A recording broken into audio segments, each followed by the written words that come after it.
Israel and Gaza rage on as we also sit here and wonder what's going to happen with the mower going on outside my window. But we'll be talking about what's happening over there, what we do with that, and where we go there. In other news, Jim Jordan is facing at least 10 to 20 holdouts on the speaker vote as, well, it didn't go his way the first time, but we'll talk about the lead up to that, what's happening there, and what we do with that as we go along.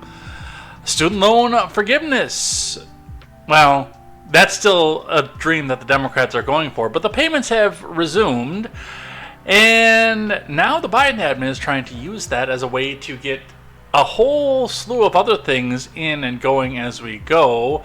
And Tanya Chutkan, the judge in the Trump case, throws the gag order up that everybody knew was coming, but nobody wanted to believe she could actually get to. It is going to be all of this and more over here on Contemporary. So grab some friends, strap yourselves in, get some people in here, grab a snack, and we will see you here on the other side of the title card. And, as always, I'm Jay Edgar, and this is Contemporary.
I know it's bleeding in. I can hear it. I can see it on the monitor. I can see everything off of there. It's amazing, by the way, when you get into a position where you're on a schedule and most people around you know the schedule, know there. And, I mean, the one that really gets me is the fact that we had probably one of the most beautiful fall days in Wisconsin where all this mowing could have been done, you know, while there was daylight and while it was kind of warm. It was, man, I'm not giving you the best product I can possibly give you, and I know I'm not. And I feel terrible about that. But the news stops for nobody, and we've got a lot to go over here yet tonight, so we got to get ourselves into it here over on Contemporary. We'll be talking about, of course, what's happening in Israel and with Gaza, so we'll be going over some of that, some of the reactions to that, and some of the stuff that's, like, I grabbed a story just a bit ago, a video that was just breaking as I was going, so we'll go over that. And of course, our Treasury Department is telling us that we have ample money for aid, so we'll be going over that. Jim Jordan has been rejected for the first time as Speaker, so we'll be talking about what that means and why the people who are supposed to be representing us are, well, not representing us. A shooting at the State Fair of Texas disappeared out of the news. You all know why. We'll talk about why, but you all know why it disappeared out of the news, so we'll go over some of that and what that means, and, well, the fact that nothing's going to happen out of it. It's just, there's enough to it that I think it's interesting enough for us to talk about, so we'll go over that. Student loan news, of course, because that's going to be in the crosshairs up until Election Day, and some union strike news as well, plus the takeaways from the gag order in the classified documents take. And I'm actually going to have a take on that that's maybe not in line with what a lot of other people think about that. Plus, we've got things I like and things that I hate, and the rules of acquisition. It's going to be all this and more over here on Contemporary. So grab some friends, strap yourselves in, enjoy the night. And, I mean, if you are... Oh, I still have my my tagline in from from Contemporary too. We'll turn that off here for now. And we're going to get started. So grab some friends. If you are interested in what we're talking about, of course, you can always leave commentary on all the main channels and Rumble as well. The main channels will show up on the screen. The Rumble will not. But you also have a lot more freedom of speech on the Rumble side as well, so you can come in and join us over there. I will react to your live comments as they come in, so feel free, and let's get into it. Let's get started. And yes, again, I apologize for having to talk over the lawnmower at 6:18 p.m. in October in Wisconsin with the sun going down. But let's get into it. Let's get started. And we are going to start our day today on F in the chat. Ooh, I just got a package. Well, it'll still be there in 2 hours. Alright, let's get started. F in the chat. Suzanne Summers, Three's Company actress, dies at 76 years old. I mean, you wouldn't think that she's actually that old, but you can also do math and realize that she is that old. Well, was, I should say. This is from Ellie Rosenblum at CNN. Suzanne Summers, the actress who lit up the small screen on Three's Company, and one of TV's most iconic fitness pitchwomen, has died, according to a statement provided to CNN from her longtime publicist, R. Corey Hay. She was 76. Summers passed away peacefully at home in the early morning hours of October 15th. She survived an aggressive form of breast cancer for over 23 years, Hay wrote in a statement shared on behalf of the actress's family. The statement said Summers was surrounded by her loving husband, Alan, her son, Bruce, and her immediate family. Her family was gathered to celebrate her 77th birthday on October 16th.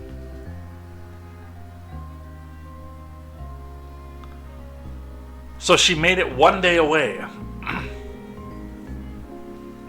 Instead, they will celebrate her extraordinary life and want to thank her millions of fans and followers who loved her dearly, the statement added. In July, Summers revealed a recurrence of breast cancer. Since I've been taking time off work, many of you have asked for more details about my health. As you know, I had breast cancer 2 decades ago, and every now and then it pops up again, and I continue to bat it down, she wrote on Instagram. This is not new territory for me. I know how to put my battle gear on, and I'm a fighter. She was first diagnosed with the disease in 2001, she revealed in an interview with Larry King. Summers' multifaceted career spanned decades, but she was best known for her role as Chrissy Snow in the hit ABC sitcom Three's Company that ran through the late 70s and early 80s. She went on to author multiple books, including bestsellers Sexy Forever, Knockout, and Ageless. Yeah, it's time to move.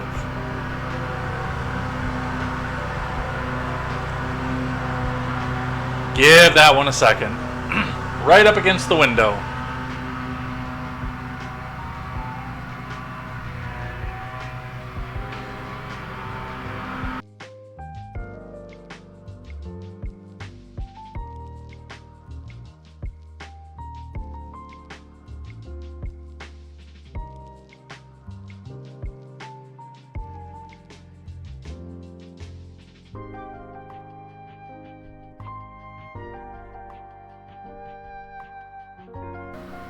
I don't want to say malice, but it's probably pretty bad timing, at least at this point.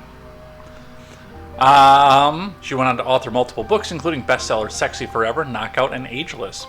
She also hosted her own talk show and became a wellness entrepreneur built largely off the success of her famous partnership with Thigh Master, which turned her into something of a fitness icon. Well, there were other things that went along with the fact that she was doing things with Thigh Master. And those of us who were young in the 90s remember that well. Summers began acting in the early 60s with a series of uncredited film roles. In 1973, she earned her first on-screen credit as Blonde in a T-Bird in George Lucas Oscars nominated film American Graffiti. Throughout the early 70s, Summers appeared in various TV shows, including One Day at a Time, The Love Boat, and Starsky and Hutch, before landing her breakout role as Snow. Starring alongside the late John Ritter and Joyce DeWitt, Summers played the buoyant typing receptionist for 5 seasons. Between 77 and 81, the sitcom was a huge success and catapulted Summers into stardom. And here he comes again. Oh, the timing of that is just incredible. Being on the #1 show in the country, there was a collective consciousness because about half of everybody watching television on Tuesday nights were watching Three's Company, she said in a 2015 interview during CNN interview. I feel very fortunate that I got in at that moment in time. Summers said she worked hard to bring dimension to her bubbly blonde character in a 2012 interview. I understand something way back when I was on Three's Company. When I got the part I was flat broke, I was so happy to get...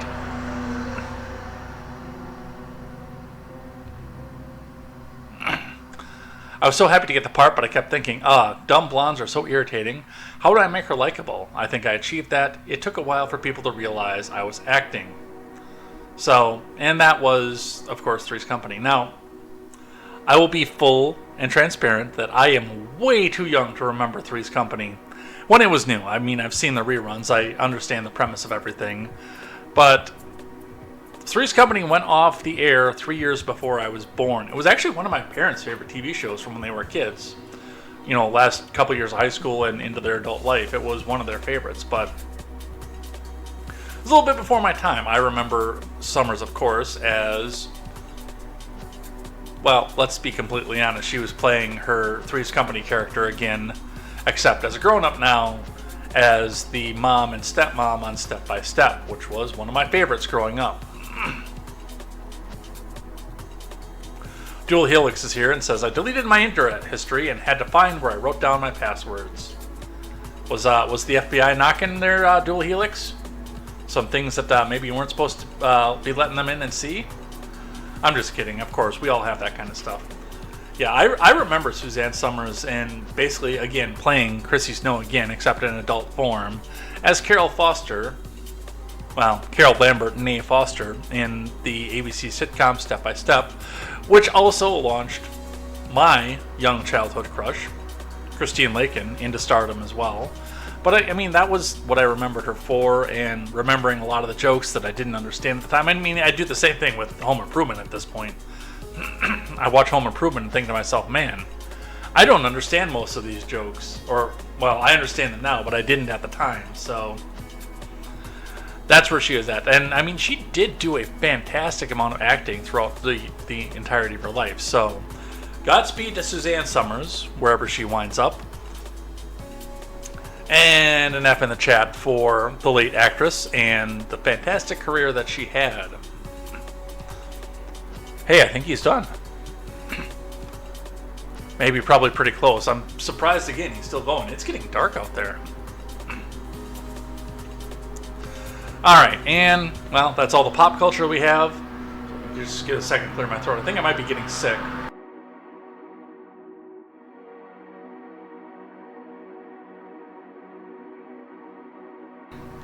A second to clear my throat right as the lawnmower went past, of course. But we're going to move on and we're going to talk about Israel. Because, of course, we're going to talk about Israel. And I got a lot of stuff to go over with that as well. Alright, let's start with status from the Associated Press. Talking a bit about some of the casualties of war. The Associated Press with a video saying Al-Shifa Hospital Sanctuary amidst the rubble in Gaza City is now wrestling with a looming crisis. Power cuts that could cut short numerous lives. So, let's watch. And I'm going to cut this here. حال لا سمح الله توقفت هذه المولدات ستصبح هذه المستشفى عبارة عن مقبرة جماعية. المولدات في مجمع الشفاء الطبي لا تكاد تكفي إلى 3 إلى 4 أيام على أكبر تقدير. Gaza's medical facilities are in crisis after Israel blocked electricity, food and fuel from reaching the territory. أغلب الحالات في الحضانة البروتوكولات العلاجية تعتمد على التيار الكهربائي وطبعا لأنه أغلبهم بيعتمدوا على التنفس الصناعي وفي حال انقطاع التيار الكهربائي ستحصل كارثة خلال 5 دقائق. International groups are negotiating with Israeli authorities to deliver humanitarian aid. Crucial life-saving supplies, including fuel, food and water must be allowed into Gaza. We need rapid and unimpeded humanitarian access now. It's almost as bad as it gets. I think it is going to deteriorate even further with the expected ground invasion. All right. Now, what I said last week, of course, and I did point out the fact that for the most part, if I have to take a side to support and say that I want to see win, it's going to be Israel. It's religious to me. But I will come right off and say that I feel for the innocent, the non-combatants that are involved in this situation here, right, like this. Now, what the Associated Press is doing, of course, is using video like this as propaganda to come and try to elicit calls for war. There is the sympathy out there already, but they're trying to use this to get more people onto the war train, onto the calls for war train, and things like that. One of the things I want to point out with this, especially with my generation's at some point necessity to live at home with either their parents or to still get a bunch of roommates or live in somebody else's house. One of their friends got more fortunate than them as whatnot. Is I do want to remind you, what's happening here is what happens when you can't/don't do your own infrastructure, when you do have to depend on another state for providing your power, your water, etc. I feel for the people who were dependent for as long as they were, who were told for almost their entire existence as an entity. I don't know if Gaza is a country, territory, etc., but for their entire existence as an entity of, oh, you don't have to worry about any of this. We, Israel, will take care of all this for you. Well, when somebody else is taking care of your basic needs, and the people that you put in power piss those people off, don't be surprised when your basic needs are shut off. This in and of itself should be a lesson in self-reliance above anything else. And I know I'm going to get all kinds of hate for the fact that I'm not taking one side or saying humanitarian this or basic human rights this or whatever. No. This should be your lesson, not to be dependent on somebody. And I see so many people out here who are dependent on our government as well, who have no problem being dependent on our government. That, I mean, if a government comes in that doesn't like them, or something shifts in their needs or anything else like that comes in, or to the point where any of these people who are dependent on the government become inconvenient to the government, I mean, the same stuff just comes up and gets taken away from them at a moment's notice, just like it's happening with Gaza, when it's politically inconvenient. I'm going to be completely honest with this. And I know that Donald has been saying all kinds of numerous things on his Truth Social that don't align with his views in Ukraine, but I mean, a lot of people are saying saying things on social media that don't align with their views on Ukraine because of the combatants in this particular instance. But I want people to not die. That is the end goal in all of this. Is I just want people to not die anymore. I want the dying to stop. I don't know how we get there, and I know that there's a lot of support from this country to have combatants or civilians on one side or the other die a lot more. But I mean, my stance is the same as it was with Ukraine. I want just people to not die. I want to find some way to find a middle ground so people can stop dying. Once the people stop dying, then we sit down and argue over who's in the right, who's in the wrong, a territorial dispute, things like that. Get the live chat back up here. I'm sure that people have a lot of criticisms of me at this point. Helix says, I took a massive 1,000 milligram dose of vitamin C. That usually nips a cold in the bud. I poured Sunny D in a quart water bottle, and I've been drinking that. They're on sale right now. They're 2 bottles for $4. So I drink like a quart of Sunny D a day. I feel like Israel kept these people like an abusive pet owner, and now nobody wants to let the vicious pets into their country. There's that avenue of things too. There are a lot of nuances to this, but the bottom line for me is I just want people to stop dying, and then we can dicker over the details later. Their politics remind me of that girl who drunk drove and killed 2 people. She didn't understand that she couldn't go to school tomorrow. I don't know if I know that story. I agree with the not killing path to peace, somehow, yeah. We'll dicker over the details how to get there, how to get to the peace afterwards, but the first thing we got to do is people need to stop dying. Alright, let's keep going here. A little bit of stuff local for us. Threats in the U.S. rising after Hamas attack on Israel, says FBI Director Christopher Wray.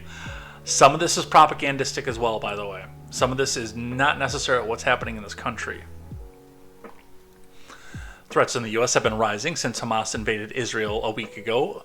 Christopher Wray, an FBI official, said Sunday in a rare phone briefing for reporters. The threat is very much ongoing, and in fact, the threat picture continues to evolve. Wray said, here in the U.S., we cannot and do not discount the possibility that Hamas or other foreign terrorist organizations could exploit the conflict to call on their supporters to conduct attacks on our own soil. That would be a stupid thing for them to do. Now, that's not below them to do. I'm not saying that that's something that they won't do. But that would be a stupid thing for them to do, and in fact, many of their combatants would perish.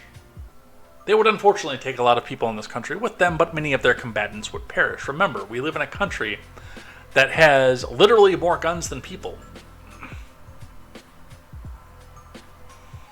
He said that Jews and Muslims alike, as well as their institutions and houses of worship, have been threatened in the U.S. and told reporters that the Bureau is moving quickly to mitigate the threats. Wray, in an address on Saturday to the International Association of Chiefs of Police, also noted an increase in reported threats and in particular warned that we've got to be on the lookout for lone actors who may take inspiration from recent events to commit violence on their own. He urged chiefs of police to stay vigilant because as first responders, you're often the first to see the signs that someone may be mobilizing to violence. This is very true. Now, again, as I go back to what I was saying in the last article, your first line of defense is yourself. It always is and it always has been. The first line of defense that you have is the preparedness that you yourself can do. Can you fight? Even if it's just basic combat, a self-defense class of some sort. If you can, learn how to do that. I'm working on scheduling right now because there's some things changing in my life, but I am going to start taking kickboxing over this winter. I've been doing a lot of warming up at this point with all the hiking that I've been doing, just trying to get myself back into breathing shape, but I know that my combat skills have laxed in the last 10 years, so I want to get myself back up to fighting fit and with the muscle memory to go with that. Can you do that? Do you have or can you get a firearm? Again, there are convicted felons out there. Not everybody can. Do you know your surroundings? Do you know what a threat looks like? You don't have to sit on your hands when we're in terror level number 1. You don't have to sit on your hands and be afraid to go out into the world. There are a few things that you can do out there to make sure that you're prepared and can survive in the event that something like this happens. And again, it doesn't always mean going out there and taking out your .45 and mowing down everybody who is a threat. In fact, that's typically the last thing that you want to do. It's nice to have it there, but that's typically the last thing you want to do in that situation. But a few little steps out there where you can mitigate everything, where you can at least identify and know when it is you can run, if you're in a duty to retreat state, there are a lot of things that you can do. And a lot of things you should be doing even in times of peace. I know that sometimes we get complacent at times like this. Now, as far as this, some of this is propaganda. Again, there is a vested interest in having another war in the Middle East, especially with Israel and Palestine involved, because, again, as the religious aspect of things go, a lot of evangelicals can be called into the fray to support a military conflict in Israel because that's where Jesus walked around in the Bible. There can be a lot of support for that, and of course, if something were to go off on our soil, we saw all the way back in 01-02 how quickly the mob in this country can be whipped up in favor of going in and tearing them down, and we got to do this and we got to keep the fighting over there. And I know the FBI wants us to be on edge, so that we do react and we do things, sometimes things that may be stupid, or live in terror so that when something does happen, we're more willing to go back into this. Some of this is propaganda, and some of this, by the way, are, for lack of better words, the Karens out there who are coming out here and looking into some of this and saying, oh, I don't like the way that this person or that person looked at me, and I think this person might be a terrorist. FBI, do something, bypassing entirely their local law enforcement to do so. And lastly, of course, there's going to be some truth to this as well. I mean, being completely complacent and just saying it could never happen here is, if we take 9/11 at face value, what brought us 9/11? So, just some things to watch for, some things to do there. Here's a short of the Oblivious Drunk Driver Killer Girl. Thank you, Dual Helix. I will watch that after the stream. Let's keep going here. We got one from the Hill. Some more propaganda. Number of Americans killed in Israel rises to 30 from Sarah Fortinsky. The number of Americans confirmed dead as a result of the war in Israel rose to 30 on Sunday. At this time, we can confirm the deaths of 30 U.S. citizens. We extend our deepest condolences to the victims of the families of all those affected, a spokesman for the State Department said in a widely reported statement. The statement also said there were 13 U.S. citizens whose whereabouts were unknown. U.S. officials have been in touch with their families, the statement said, according to multiple reports. There are some things about this that I cannot say on YouTube. They've been discussed in the Discord. I cannot say them on YouTube. Sorry, Midget B. He does bring up a good point, but unfortunately it's one that the people who own YouTube will not be friendly to. The numbers are updated from those provided Saturday when the State Department confirmed 29 Americans killed and 15 Americans missing. The U.S. government is working around the clock to determine their whereabouts and is working with the Israeli government on every aspect of the hostage crisis, including sharing intelligence and deploying experts from across the U.S. government to advise the Israeli government on the hostage recovery efforts, a State Department spokesperson said on Saturday. So, and again, this is another situation where the more they can pump these numbers up, the more we get the appetite up to intervene in a war that, to Benny Boy's credit, I will say, Benny Boy himself is admitting the fact that Israel is not asking for our help or our intervention at this point right now.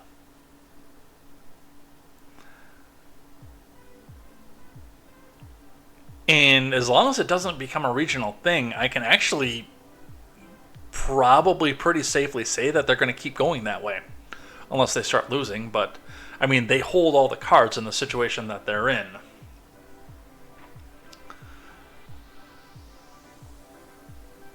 And for the 30 people, F's in the chat for them, of course, because on top of everything else, I want to see the dying stop. Dual Helix says, my creepo radar goes off the chart for blinking. That guy is the swamp. Not the nice frog kind either, not the Alex Jones kind. Chemicals in the water, turn the freaking frogs gay. Yeah, they're asking for money and weapons, but not boots on the ground. So far. I'm kind of sad that I don't see the Mogwai's name over on the chat so far today, because his favorite senator from his home state has weighed in on this. Lindsey Graham. Senator Lindsey Graham warns Iran about escalating violence in Israel. Axios doing the reporting this time. No author given. Lindsey Graham did not mince words for Iran on Sunday during an appearance on NBC's Meet the Depressed. Graham warned Iran about involvement in the ongoing war between Israel and Hamas, saying, if you escalate this war, sugar, we're coming for you. Come on, please escalate it. Come on, please escalate it. Come on, sugar. You know you want to. But if you do it, we're coming for you. Please escalate. Please escalate. Give me 1 sec.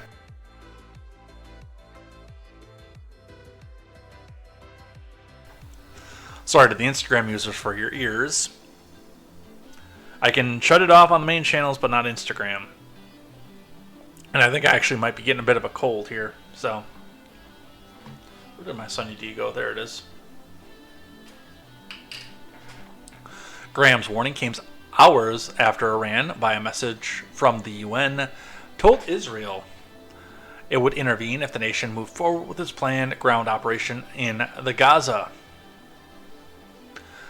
Iran becoming involved in the conflict would escalate to a regional war if Hezbollah, a Lebanese militant group, or another group became involved either directly or indirectly.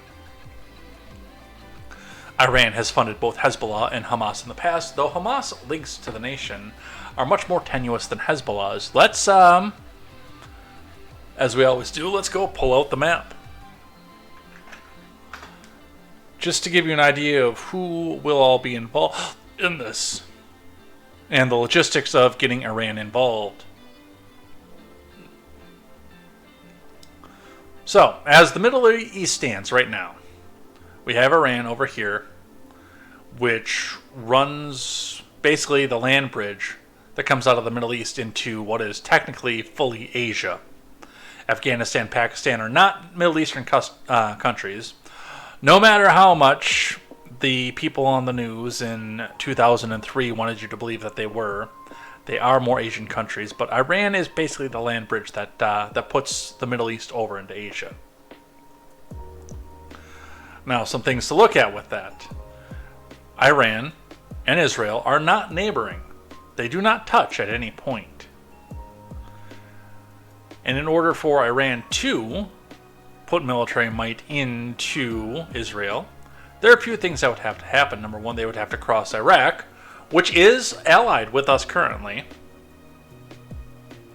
or put air support across Saudi Arabia, which, while that's on much, much shakier ground at this point, is also technically allied with us at this point. Jordan, which is a Hezbollah ally right now, would of course welcome once you got through Iraq and Saudi Arabia. And while Turkey is neutral in the position because they have allies on both sides, bringing so would be a major diplomatic mess. Syria. I mean, Syria is completely destabilized, so it'd be almost impossible for them to put up a resistance. And then you've got Lebanon and Jordan that you've got to go through to get there. Now, given the tenuous situation of the Middle East and the Crown Prince and the royal family in Saudi Arabia basically laughing at our president, that would probably be the fastest avenue for Iran, would be to jump across the Persian Gulf either by air or by sea and then run troops down through Saudi Arabia, because I think they would be the first ones to turn on us in a situation like this. Although they are also technically allied with Israel right now, so I don't know necessarily what it is that Tehran thinks that they want to do with Israel with the way the Middle East is currently laid out, but I also know that a lot of these alliances are on very, very, very shaky ground as we go. So these are going to be things to watch, but not something that you should start losing sleep over right now.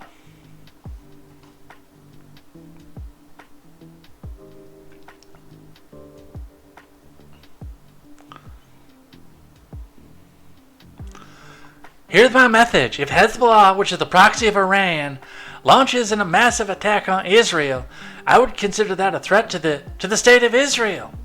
Existential in nature, I will introduce a resolution in the United States Senate to allow military action by the United States. Oh my God. I mean, we know you're a war hawk, Lindsey Graham, but come on. Try to hide it a little bit. Good God.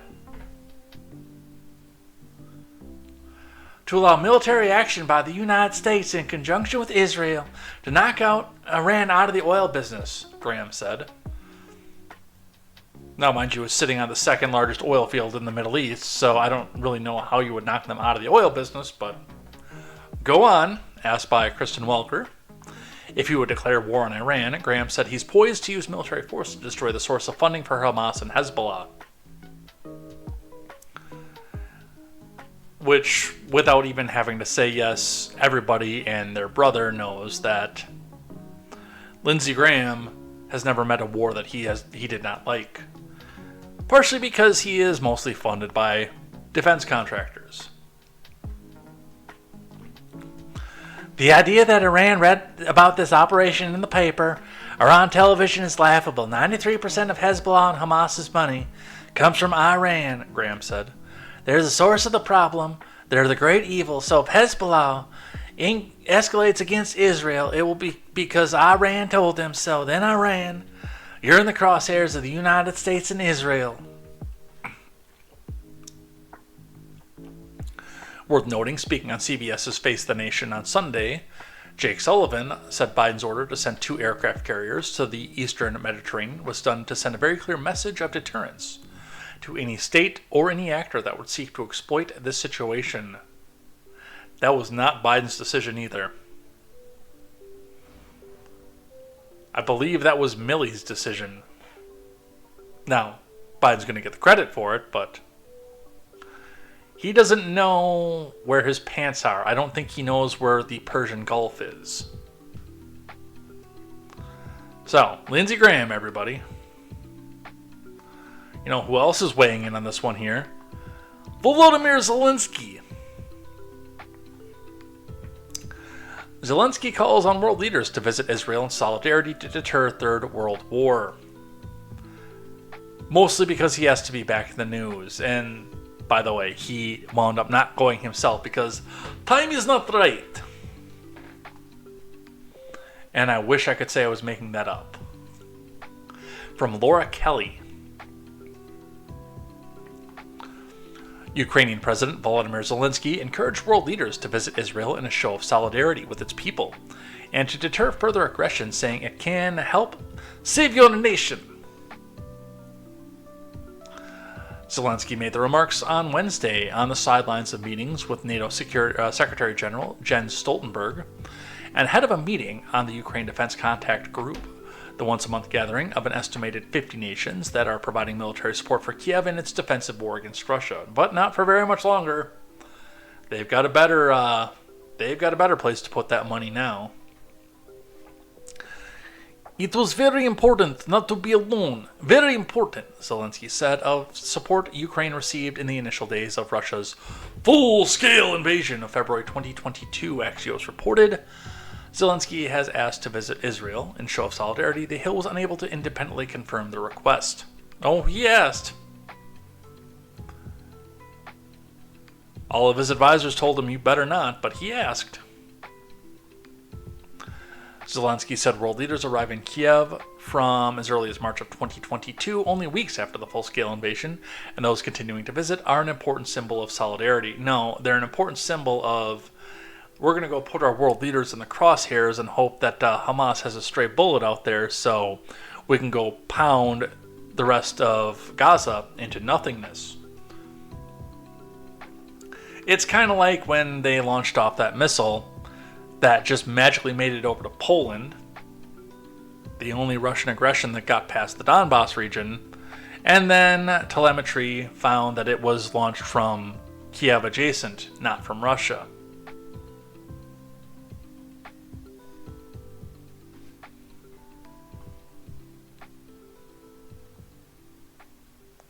By the way, Biden is on his way over there. I think tomorrow is when he's supposed to be there.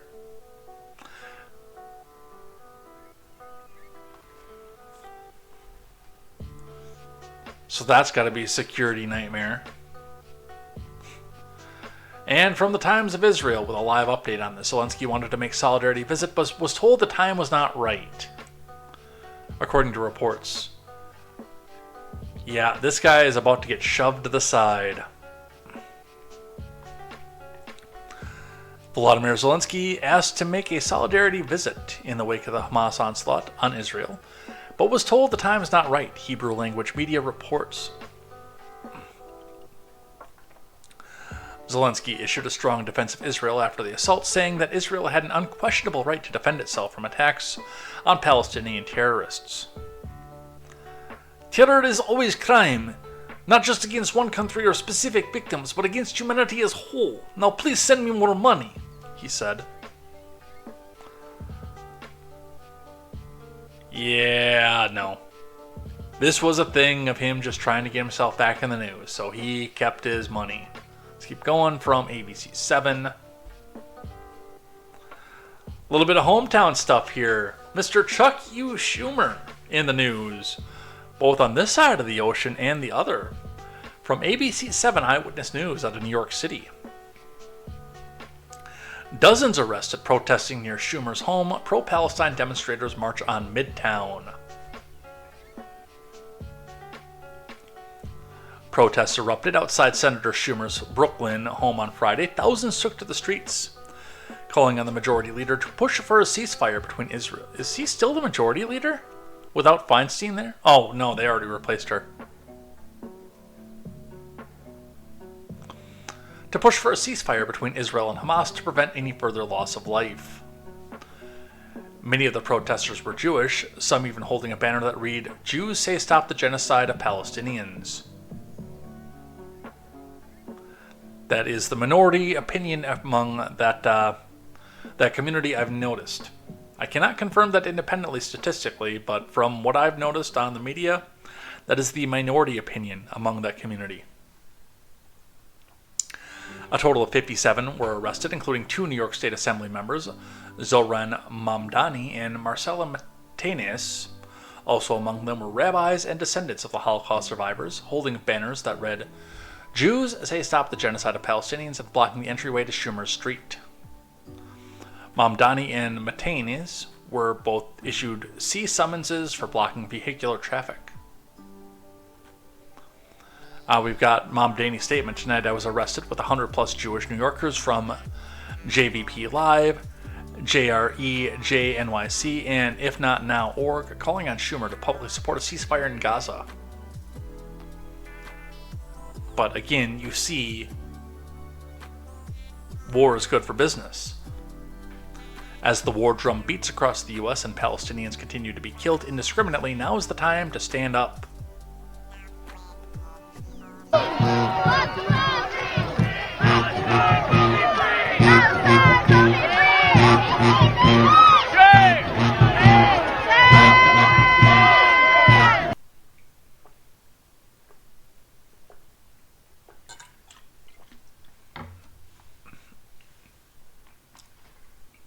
Earlier Friday, thousands of pro-Palestine demonstrators and counter-protesters rallied in Midtown on Friday afternoon. Multiple blocks of Times Square were packed with protesters chanting to the sound of drums and conducted by leaders on megaphones. As the crowd grew, the situation remained mainly peaceful, with all businesses around the area remaining open. The message was resounding, and according to protesters, it has never heard loud enough.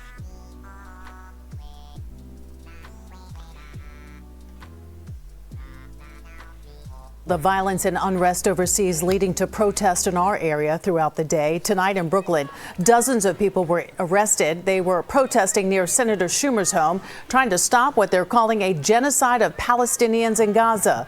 This protest comes after several others earlier today, including a march through part of Manhattan.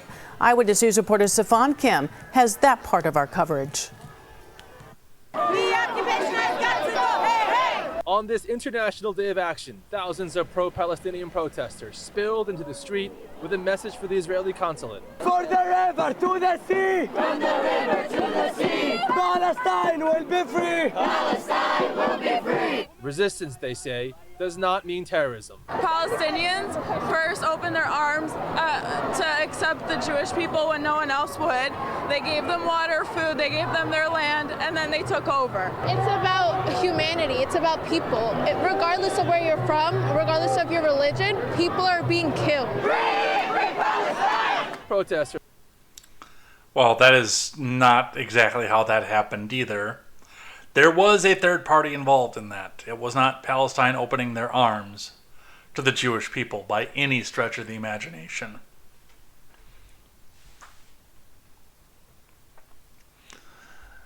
And what's funny about this, there are a couple of funny things about this. Number one, I always get a laugh out of certain commentators on the right, Ben, Clavin, oh. Sorry, I had a little something in my throat there. Who say that the phrase, to the river, to the sea, Palestine will be free, automatically, no matter who's saying it, means free of Jews and free of Israel. Now, some of the ringleaders on the top of that, who are highly anti-Semitic, like Rashida Tlaib and Ilhan Omar, probably do believe that. I can't say what they believe for sure in their minds because I'm not inside of their minds.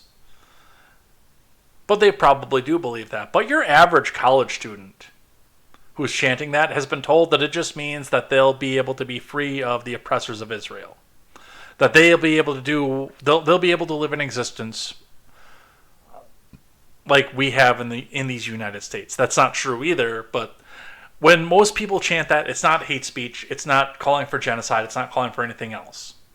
It's some college student who comes in and believes that this actually is a call for them to have their own state. So I don't buy what it is that a lot of those commentators are trying to say with that.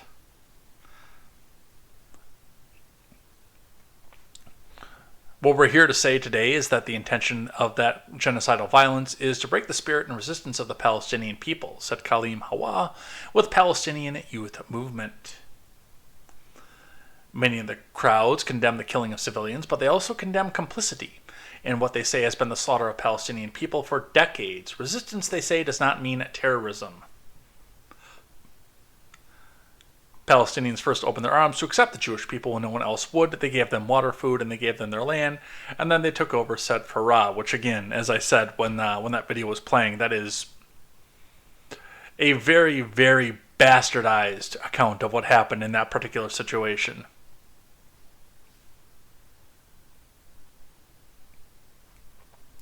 So,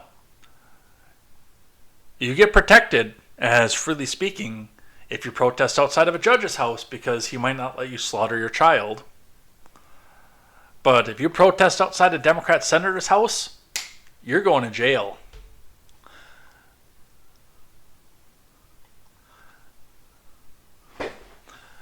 And his response, of course, Senator Schumer denounces U.S. anti-Israel protests and rejects ceasefire calls, pledges everything they need to eliminate Hamas. And again, that is terminology that screams war machine because that's not technical. Again, the ringleaders, the Palestinians, and the Hamas people who are trying to drum up this support probably look at this and say, yes, we want Jewish genocide. But your average college student that you're out here arresting just thinks that he's talking two-state solution when he uses these phrases. There's a reason it's phrased that way. It's not an anti-Israel protest, it's a pro-Palestine protest. This is from Stephen Nelson. Chuck U. Schumer denounces protests against Israel's retaliatory strikes on Gaza and the calls for a ceasefire from some of his fellow Democrats during an interview with the Post on Sunday, as he and other lawmakers are forced into a Tel Aviv air raid shelter to wait out Hamas rockets. This is the thing that blows my mind, and this will actually, I'll probably skip the next article because of this, is, after the fighting broke out, Schumer was over there. Not before, not like Mr. Potato Head from New Jersey, Cory Booker, who just happened to be there when everything started going. Again, I don't understand that at all. Charles Xavier Schumer went over there after the fighting broke out. I don't know if he's trying to be a martyr or he's trying to come out here and get a photo op or this or that and the next thing, but in the middle of a war zone, Chuck U. Schumer is in Tel Aviv having to run for shelter. Why?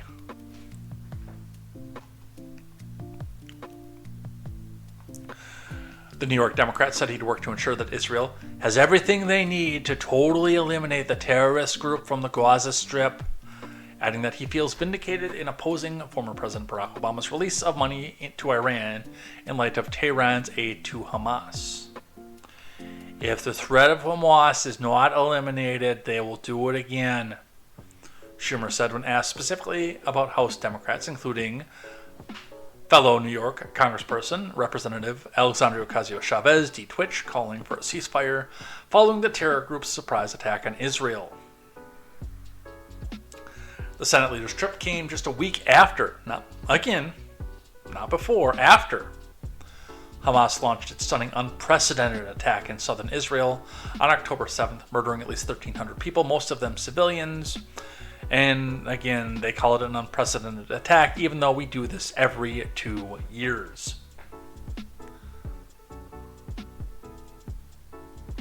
The refugee question, because you knew that was coming. Grant is over here. Can we send the motherland? Called him. Sorry, I was trying to say two things at once. Can we send Lindsey Graham into a war zone? I'm okay with it. And the motherland called Schumer, so he went. Those are two things that you were trying to say at the same time, yes.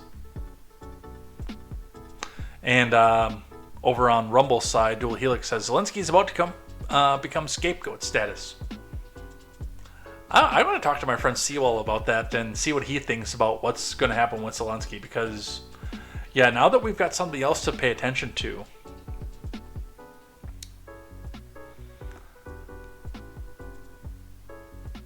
I don't know if I can talk about the Vegas shooting in that light, Dual Helix, because again, we're on YouTube. If this was a Rumble exclusive, yeah, I would read that one right out loud, but and even maybe call it out to question, but because we're cross streaming, I can't, unfortunately. Progressives call for U.S. to take in some of the expected million Gaza refugees. From John Levine. Experts predict 1 million refugees might flee the Gaza Strip amid a war between Israel and Hamas, and socialist and far-left lawmakers said Americans should welcome them. 50% of the population in Gaza are children. The international community, as well as the United States, should be prepared to welcome refugees from Palestine, while being very careful to vet and not allow members of Hamas, said Jamal Bowman, New York member of the Socialist Democratic Squad, who remains under investigation for pulling a fire alarm in the House Cannon office building earlier this month. I don't know why that was relevant to this story, especially given the fact that we know that nothing's going to happen to him over it, but hey, the Post thought it was relevant. But Republicans have already slammed the door shut on the issue. Ted Cruz, Tom Cotton, Marco Rubio, and Rick Scott say that they would oppose Palestinian resettlement efforts here. The U.S. is the most generous nation in the world, and we're in no position to accept additional refugees, especially from a region with as high a risk of terrorism, given our nation's inability to secure our own border or vet those who are already here, Rubio told the Post. I have to agree with Sticks on this one. The most important thing we need to do, instead of taking in more refugees, is stop making more refugees. Stop destabilizing regions of the world so that their government turns against them, or they turn against each other in their governments and destabilize regions so that they have refugees in the first place.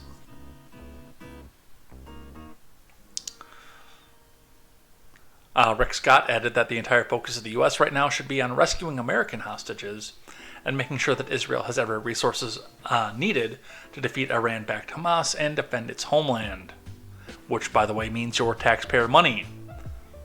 But don't look to the Republican Party for fiscal conservatism.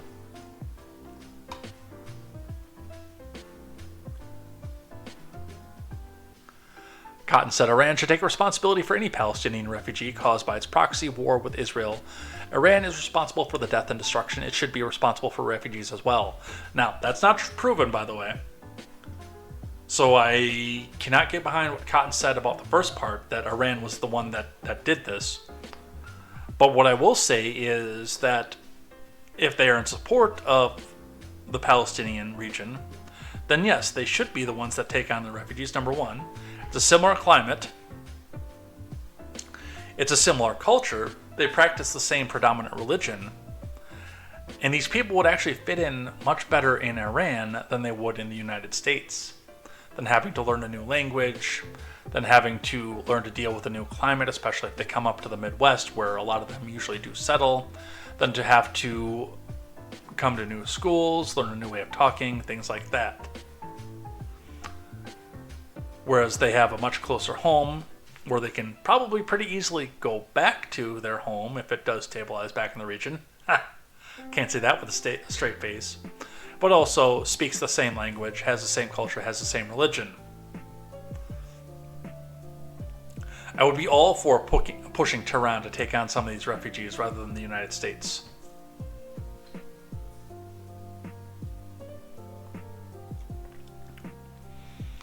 Yeah, Grant says Zelensky is going to flee to Israel when he loses the war, and pointing out this, yeah, I've got a couple of those articles up on the stack here. DeSantis came out and said no refugees. Haley was forced to walk back her comments about welcoming but filtering.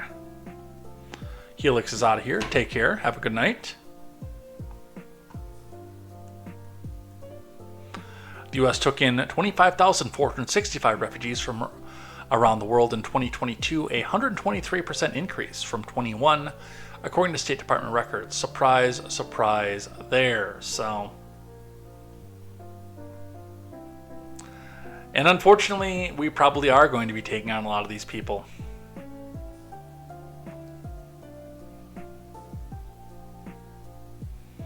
Let's talk Trump first. Trump rejects accepting Gaza refugees, calls for ideological screening for immigrants. I'm not quite that far either, honestly.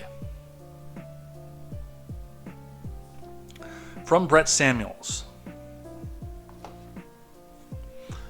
Former President Trump on Monday vowed to oppose accepting refugees from Gaza and pledged to implement an ideological screening for those entering the U.S. if he is reelected in 2024 amid the conflict in Israel.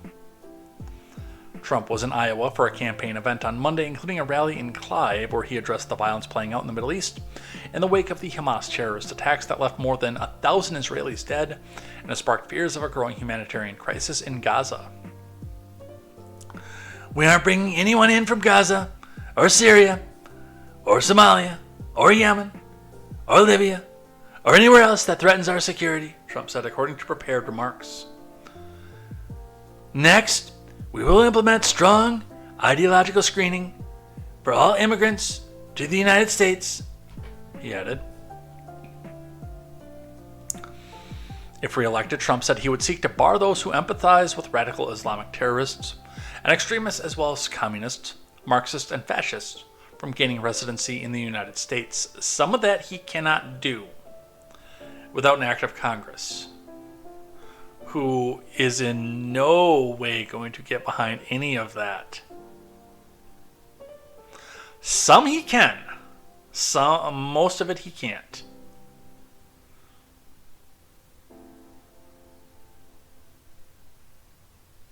In addition, we will aggressively deport resident aliens with jihadist sympathies, Trump said, according to prepared remarks. That's getting into police state kind of stuff, like rounding up somebody with the wrong color skin and questioning them about their sympathies, even if they're not doing anything specifically wrong at the time. That's some Bush era shit right there. Look, I don't want jihadists over here either, but we don't do pre-crime over here.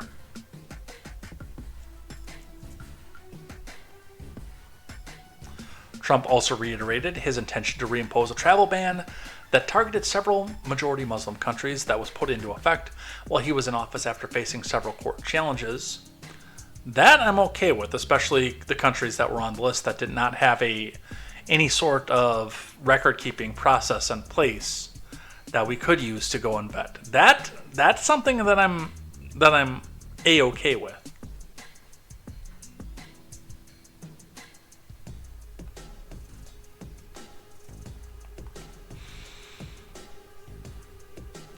The president's rhetoric Monday in Iowa harkened back to his 2016 campaign when he called for a ban on Muslims entering the United States. That's false, by the way. Following a 2015 shooting in San Bernardino. Those remarks at the time were widely condemned as xenophobic, including by several prominent Republican officials, and they also didn't happen the way they were reported. So, he has rejected bringing some of them in, but also predicts that stupid fool Biden will drop to his knees and beg Iran for mercy. From my Reed Elordi. Do we have video on this one? We don't have video on this one. Former President Trump issued a dire warning about President Biden's foreign policy on Monday, predicting that once Iran amasses nuclear weapons, Biden will beg Iran for mercy. Trump posted his scathing criticism. Well, that's why there's no video, because he did it on Truth Social. Trump posted the scathing criticism of his successor on Monday on Truth Social, his social media platform. Would somebody please inform our worst president in history? Hey, we can't inform FDR of anything anymore. He's dead. Crooked Joe Biden, who doesn't... Oh, it's Biden. I still say he's third, by the way. He has done some stupid crap in his term, but he's still third. Who doesn't have a clue that while he dithers around and illegally attacks his political opponent, me, your favorite president, and is always trying to blame everyone else for the many, many, many mistakes he has made, Iran is rapidly building a large-scale arsenal of nuclear weapons, Trump posted.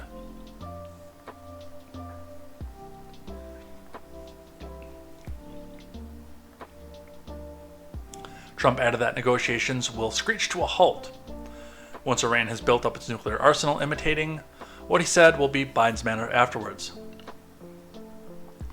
Once they have them, which will be soon, very soon, all negotiations will stop. That's when our incompetent fool of a president will drop to his knees and beg Iran for mercy. Please, please, please, Mr. Ayatollah, sir, I will give you everything. I will do anything you demand. Don't hurt us, Trump added. This is the position this stupid fool has put us in, the former president said. I don't think Iran is anywhere near on the road for nuclear weapons.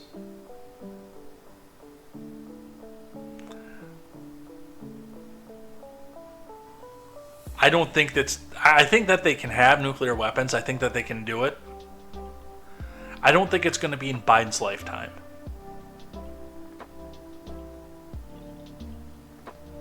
Unless, of course, they're given them from Russia. And that would be different from them manufacturing their own. Grant says they're supposed to live in Jordan. Israel and Jordan were established by the British as Muslim and non-Muslim countries when they left. Much like India and Pakistan, there are no politicians currently elected that aren't going to spend more money in this conflict. Oh, absolutely, you're right there. You just have your choice of Israel or Palestine.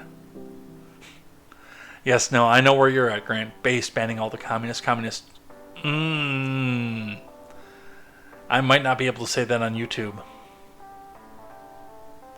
But they'll get a free helicopter ride out of this country, and we promise they'll survive the helicopter ride. Promise.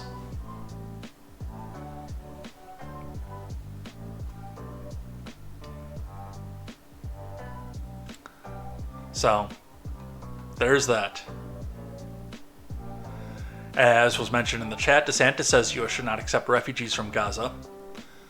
From Veronica Strachwalarsi and Kit Marr. Florida man Ron DeSantis said on Saturday the U.S. should not accept refugees from Gaza as tens of thousands flee their homes following an evacuation warning from Israel ahead of a possible ground assault. I don't know what President Biden's going to do, but we cannot accept people from Gaza into this country as refugees. I'm not going to start to do that, DeSantis, who is vying for the GOP nomination, said at a campaign stop in Creston, Iowa. Now, if you look how they behave, not all of them are Hamas, but they're all anti-Semitic. None of them believe in Israel's right to exist, he continued. DeSantis argued that Arab states should accept refugees from Gaza who are attempting to cross south into Egypt rather than refugees being imported to the United States. And just the logistics of getting that too, again, we've got these countries around them, which Egypt has already slammed the door shut and said no. But we've got these other countries around where the culture is similar, the climate is similar, the language is similar, and you don't have to spend millions of dollars getting planes in and out of a war zone to get them across the ocean.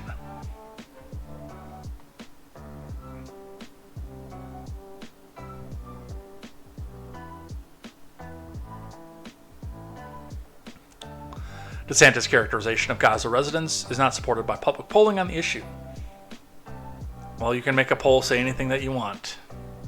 In a July poll by the pro-Israel organization, the Washington Institute, 50% of Gazans agreed that Hamas should stop calling for Israel's destruction and instead accept a permanent two-state solution based on the 1967 borders.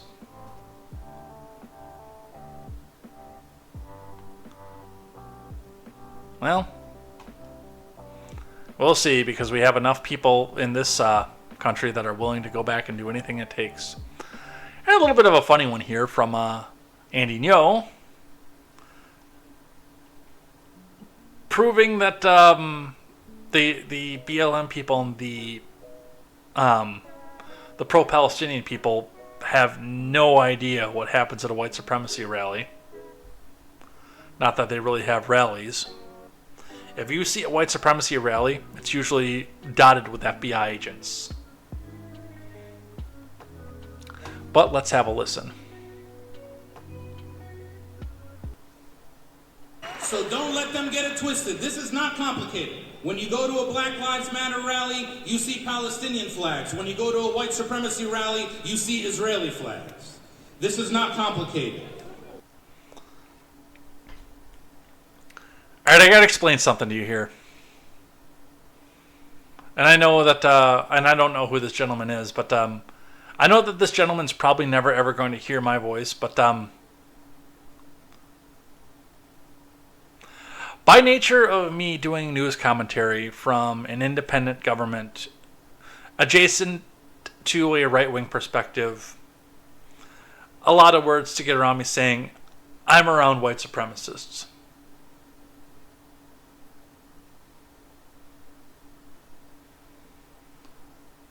When you're gathered among these people and you're waving an Israeli flag, you're not welcome there for very much longer.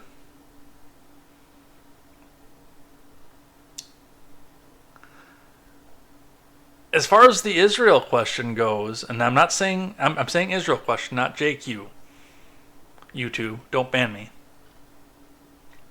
But as far as the Israel question goes, I mean, the people you're trying to demonize, and I'm talking actual white supremacists, not the people that you deem as white supremacists because it's politically convenient for you to do so, are probably more in line in viewpoint as far as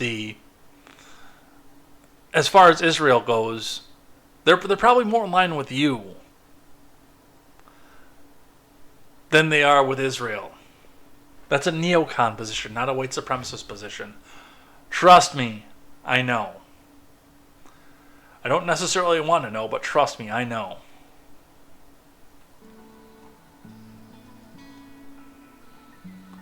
That is probably one of the stupidest things I've ever heard. And I've listened to Alexandria Ocasio-Cortez.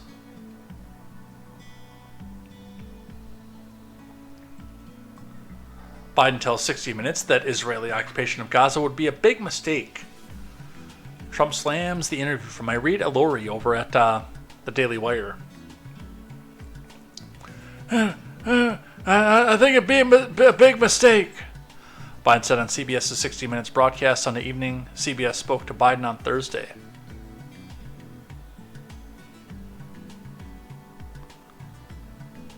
Can you foresee U.S. troops in combat in this new Middle East war? CBS News reporter Scott Pelley asked.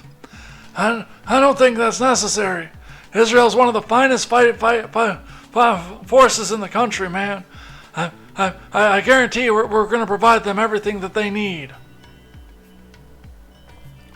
Biden also answered yes when asked whether the threat of terrorism has increased in the U.S. due to the Middle Eastern conflict. Is it time for a ceasefire? Pelley asked. Look, Fat, there's a fundamental difference. Israel's going after the people who've engaged in barbarism that's as consequential as the Holocaust, man. Drag that one out there.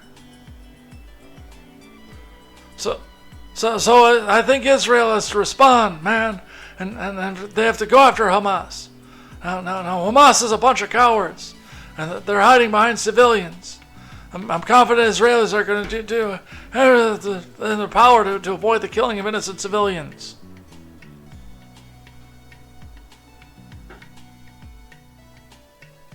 No video, unfortunately.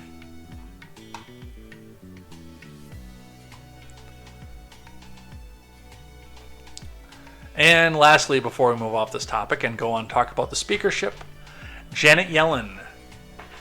Ample aid for Israel and the Ukraine. Guess what? Your taxes just went up from Eris Foley and Taylor Giorno. The Treasury Secretary said the country can afford to provide military aid to each country as a priority for the nation. I protest. America can certainly afford to stand with Israel and support Israel's military needs, and we can also and must support Ukraine in its struggle against Russia, Yellen told Britain's Sky News on Monday. The least fiscally conservative Treasury Secretary in the history of the world. Thank you, Janet Yellen.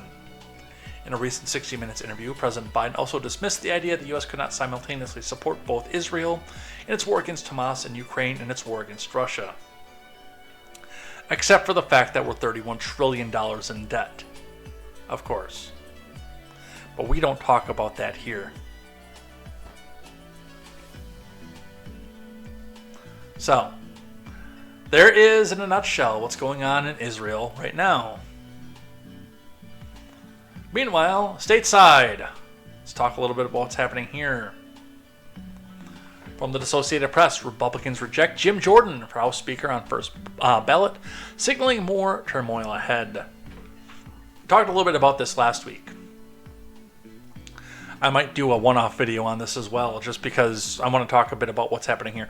By the way, I had a one-off video recorded for my thoughts on Nikki Haley for the presidency, and a one-off video recorded for where I'm at politically, and both of those are moot now that what happened in Israel happened.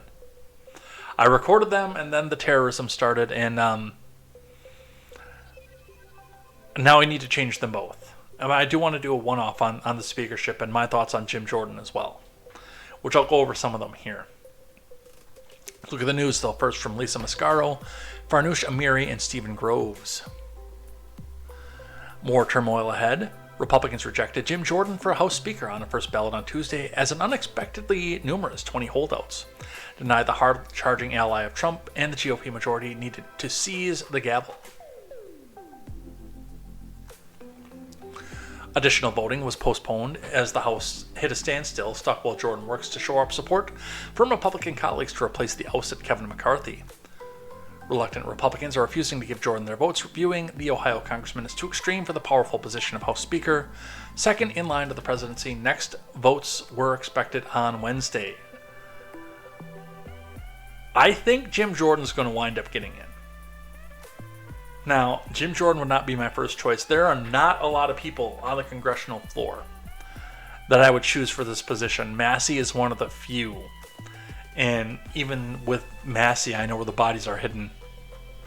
I know where the problems lie with Thomas Massey. It would be still a reluctant vote for me to go to Massey, but he would be who I would choose out of the current congressional makeup at this point.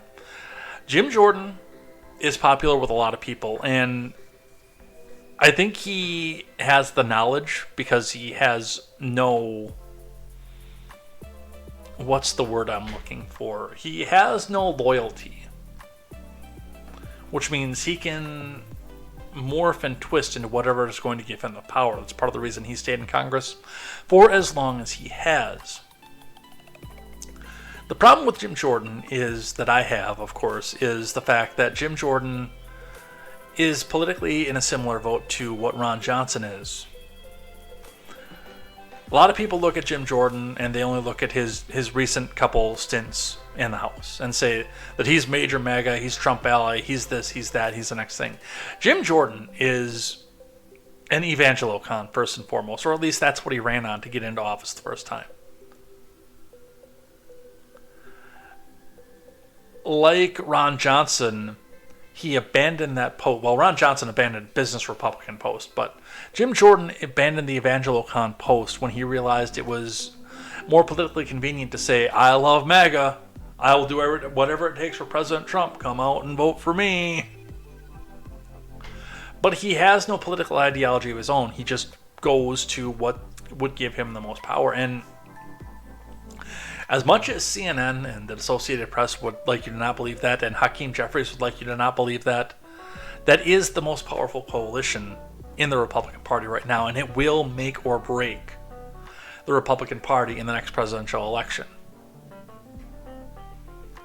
If you put up an evangelocon, a classic evangelocon that doesn't morph into whatever it is that he wants to be, the MAGA people will stay home. But if you put up the Donald, a lot of the people will jump on and say, vote red or we're all dead. I hate the man, but I've got to do it anyway because we can't afford 4 more years of Biden.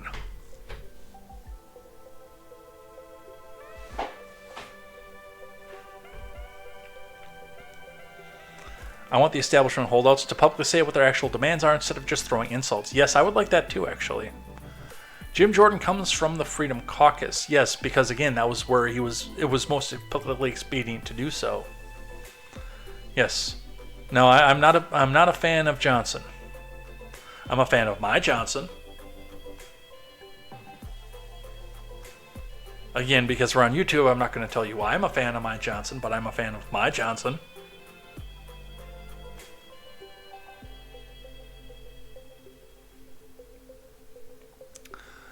Let's see. It's been 2 weeks of angry Republican infighting since McCarthy's sudden removal by hardliners, who are now within reach of the central seat of U.S. power, the vote for House Speaker, once a formality in Congress, has devolved to another bitter showdown for the gavel. So let's look at some of the holdouts here. CBS News, which I'm actually going to need to refresh to see if I can actually see this or not. Yes, I'll fix it next time. Promise.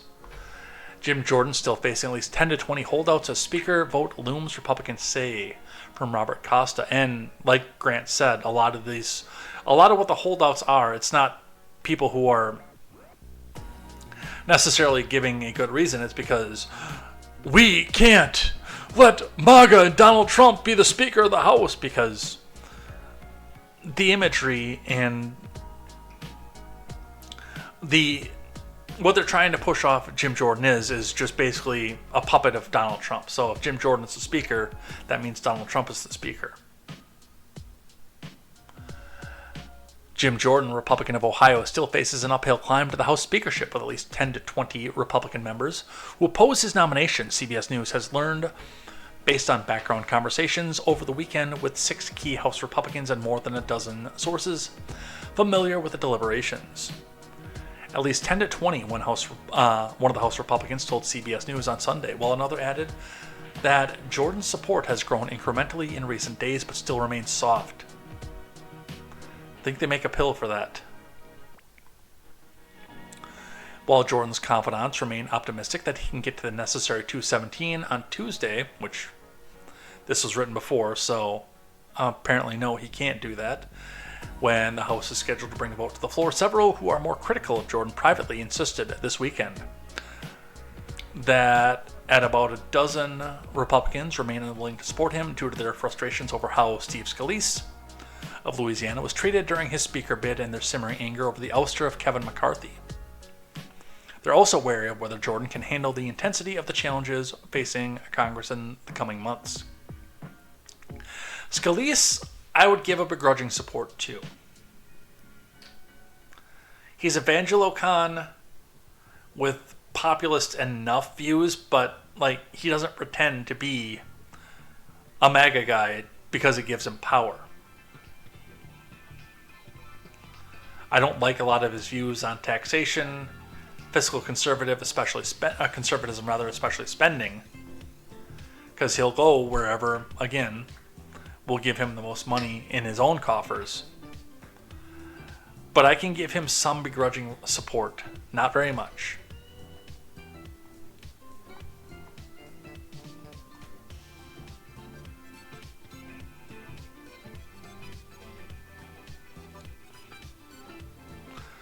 You just want to shake Johnson. You're watching Johnson spew his stuff all over the place. Both a double entendre and also the truth. Watch him every time he goes up onto one of the Sunday shows.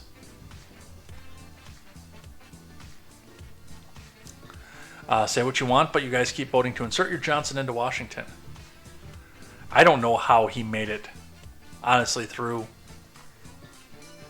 I thought for sure the progressives were going to take him down.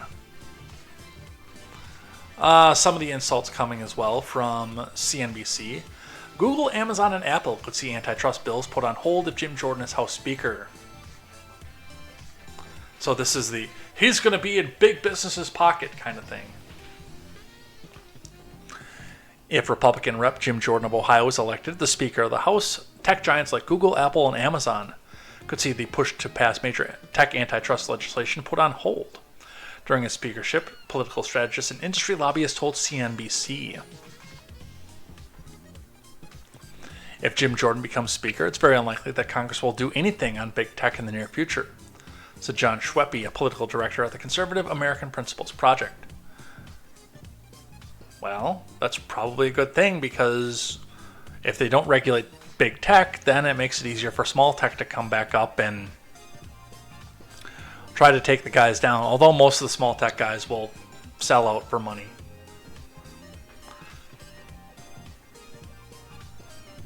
Jordan won the GOP Speaker nomination in a closed-door vote of the Republican Congress last Friday, but he faced a tricky path to assembling the 217 votes needed to win the gavel, which he did not get. But this is mostly fear-mongering, of course. He's in the pocket of big tech, which means he's just going to let them go walk all over everything again.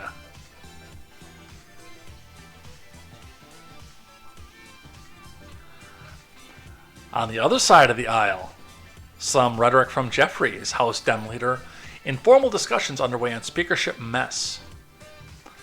See, Jim Jeffries thinks he can take those 20 Republicans and make himself the House Speaker. From the minority, from Kelly Garrity. What's scary is there's not a 0% chance of this.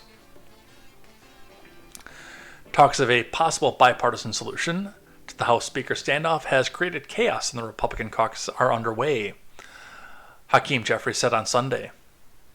There are informal conversations that have been underway. We will get back to Washington tomorrow. It's important to begin formalizing those discussions, the New York Democrat said during an interview on NBC's Meet the Depressed. When asked what the House Democrats might be asking for a deal with House Republicans, Jeffries said his caucus wants to ensure votes are taken on bills that have substantial Democratic support and substantial Republican support so that extremists aren't able to dictate the agenda. You know, like they did when Pelosi was Speaker. The House has been without a permanent leader since McCarthy was ousted on October 3rd by 8 Republican hardliners who were angry with the California Republicans' leadership, including his decision to move the stopgap spending that averted a shutdown without imposing any of the spending cuts or conservative border policies that he vowed to push. Republicans have so far been unable to coalesce around a replacement for McCarthy on Friday. Jim Jordan was second candidate to win his caucus nomination for the role. Steve Scalise bowed out when it became clear he couldn't earn enough support to win the necessary 217 votes. So it probably wasn't his health, Grant. Or at least that's what the official story is from Politico. Though Jordan won the nomination, more than 50 Republicans voted against him. If he hopes to win the gavel during a floor vote, he'll need the support of almost his entire party. As is customary, all 212 House Democrats have been voting for Jeffries, their leader for the speakership job, but some centrist Democrats have signaled that they'd be open to making a deal with the Republicans, though it's unclear what that deal would look like. Well, they've called Jim Jordan Satan incarnate because he floated to the MAGA side for power, just like McCarthy, so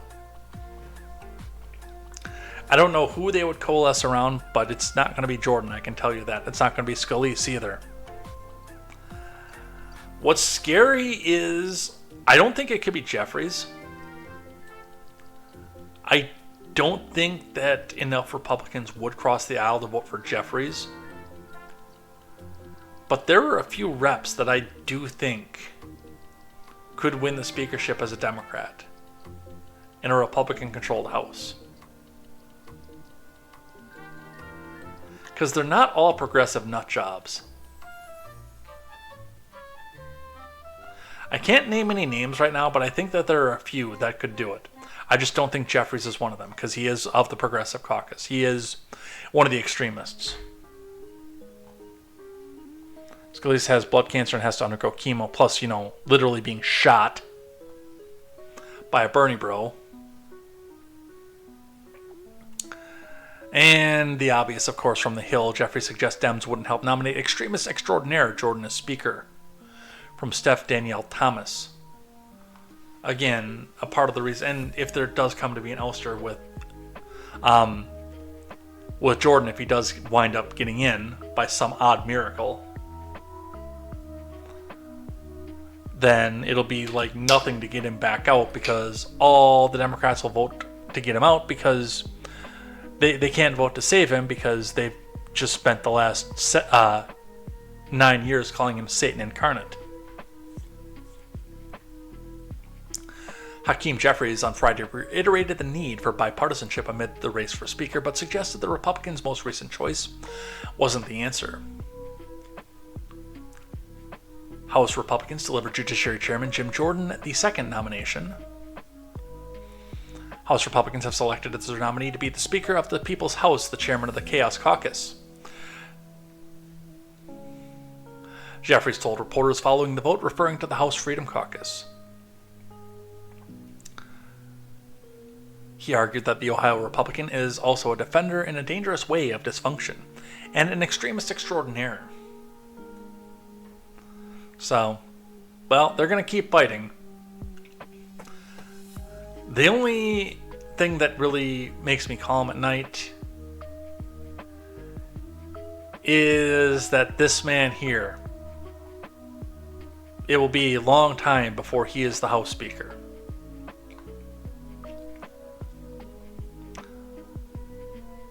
All right, let's talk a little bit about what happened in Texas on Sunday. Authorities release ID of suspect accused in State Fair of Texas shooting. Now, you probably didn't hear about this unless you happen to be on X at 4 p.m. when this happened. 2 p.m. rather, I'm sorry. But you probably didn't hear about this unless you were catching it as it was going on. And in the next slide, I will show you why you didn't hear about this.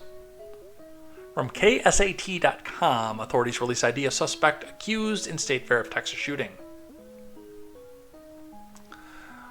A suspect was arrested in connection with a shooting at the State Fair of Texas on Saturday night, has been identified by Dallas police. You'll notice there's no pictures. According to a report from WFAA, the suspect accused of shooting 3 people in the food court area of the Tower building was identified as 22-year-old Cameron Turner. Turner is charged with aggravated assault as of Sunday morning, WFAA reports. Now, thankfully, nobody died. 3 injuries, no deaths. Dallas police said 3 people who were shot and injured, 2 men and a woman, sustained non-life-threatening injuries. Safety is the number one priority at the State Fair of Texas. We ask everyone to remain fair aware. If you see something that doesn't look right on the fairgrounds, please say something to a uniformed police officer or state fair safety team member. Fair officials said in a statement. Now, and again, when this was first going on, the talks were already there. We need to ban more assault weapons. We need to ban more guns. one person came out and said, I bet you this guy's going to have all the attachments that the Democrats wanted to ban on his guns. And I said, no, that's probably not going to be the case. And I was right.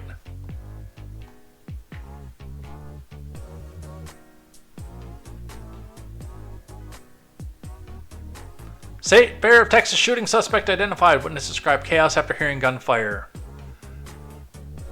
And this story is buried.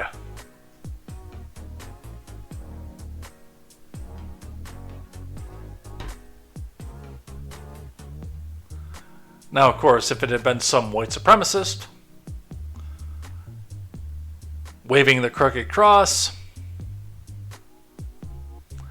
screaming things that I can't say on YouTube, then we would have known about this right away, and the initial pictures, or I'm sorry, the initial reports would have had pictures from his Facebook and things like that. We would have known his name before the next day. But, as you can see, this story is not going to go anywhere after this. Let's talk about student loans. We got a couple stories on this one.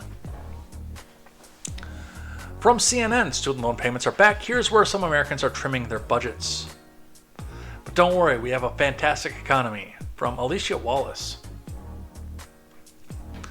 It's October, and for millions of Americans, a familiar interloper has slid its way back into that pile of monthly bills. The federal student loan payment, which is resuming after a 3-year reprieve. Economists say the loan payments alone aren't expected to dent the economy. Instead, they're more likely to deliver a small ding, thanks in part to recently launched federal repayment programs and forgiveness efforts that are blunting the initial impact. However, they're also returning to a time when consumer headwinds are picking up speed. Interest rates are sky high, debt is mounting, delinquencies are growing, inflation pressures remain, and the job market and wage growth have slowed considerably.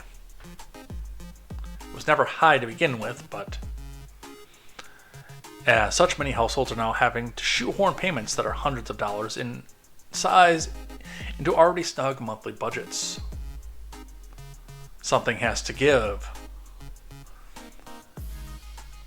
Which, I don't know why something has to give. We have the greatest economy in the world, just ask CNN. We have the best economy in history. And we keep delivering more and more jobs. That's what we keep hearing from the administration. Look at all these jobs we created this month. Bidenomics is winning. I think somewhere I'll have to tighten up and spend a little less on groceries, but I don't really know yet. Honestly, I go month by month, said Justine Lyons, 50 of Decatur, Georgia. I do have a little spreadsheet where I lay it out a month or two in advance, and the next 3 months, they don't look so good. Every month coming up looks tighter and tighter. The pandemic-related payment pause was transformational for many households, allowing them to buy homes, start families, pump money into the economy, and pay down or even pay off those pesky and often hefty educational debts. How many of those houses do you think are going to go into foreclosure within the next year?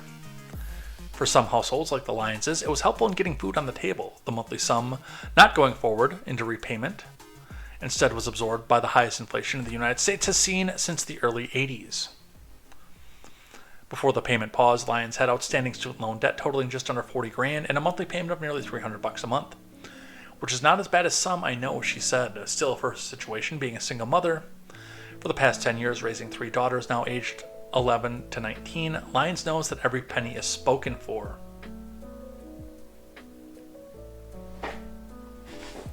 It's almost a little degrading because I'm 49. I still feel like I'm scraping by, she said, because every time you think you've got your foot stable, inflation goes up, the car insurance goes up, groceries are just out of control, and now the student loan payment is back in the mix. See, and this is the hard part, because the Biden admin, or the people pulling the strings of the Biden admin, are going to simultaneously try to tell you that this is the best economy we've ever had. They'll go pay their shills, who don't have to worry about this because they're all Gen Z and they're all getting their student loans paid for by this. Like, they're not getting them paid off. They're getting the $100,000 a year check that comes in that they just go and pay down their bills for. A check and a yearly salary that people like Lyons wishes she would have. They're making their payments while they're still going to school. and telling you how great the economy is, how wonderful everything is, how many jobs we just added, and yet simultaneously, the same people who are trying to push the agenda along are trying to tell you that this is going to destroy lives and destroy families because people can't make the payments even though we have the strongest economy in history.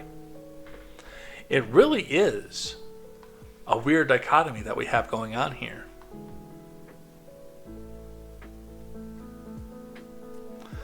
Biden's second attempt is moving forward, of course. Biden's second try at student loan cancellation moves forward, with debate over the plan's details.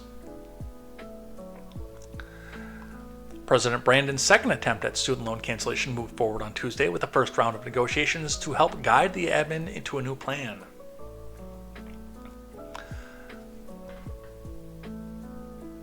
Biden directed the Education Department to find another path to loan relief after conservatives in the High Court ruled he couldn't cancel using a 2003 law called the HEROES Act.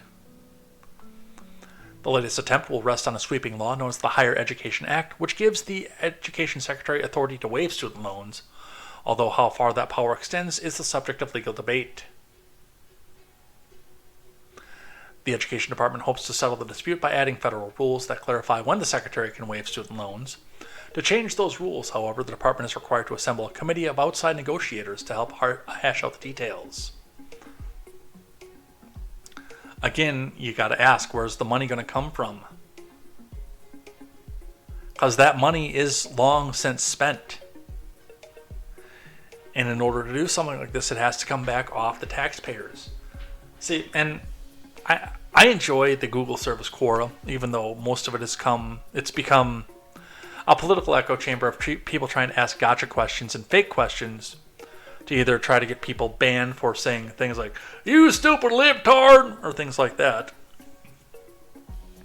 Or general bad faith questions. But there is a good faith question, and I know it was probably asked in bad faith, but I think a lot of the answers are going to be in good faith as to why Republicans are opposed to forgiving student debt. And I mean, the key part of that is the fact that it doesn't go away. And if it did go away, it would put the economy into a deflationary spiral and put thousands, if not millions of people out of a job in finance alone. That would be far worse to the economy than inflating the currency as they already have.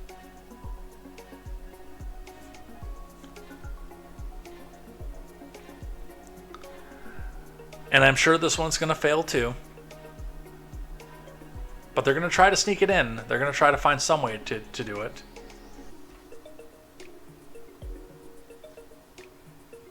An op-ed from Insider here. Student loan borrowers struggling with repayment should not be required to pay their debt until their account issues are resolved, 19 state attorneys general say.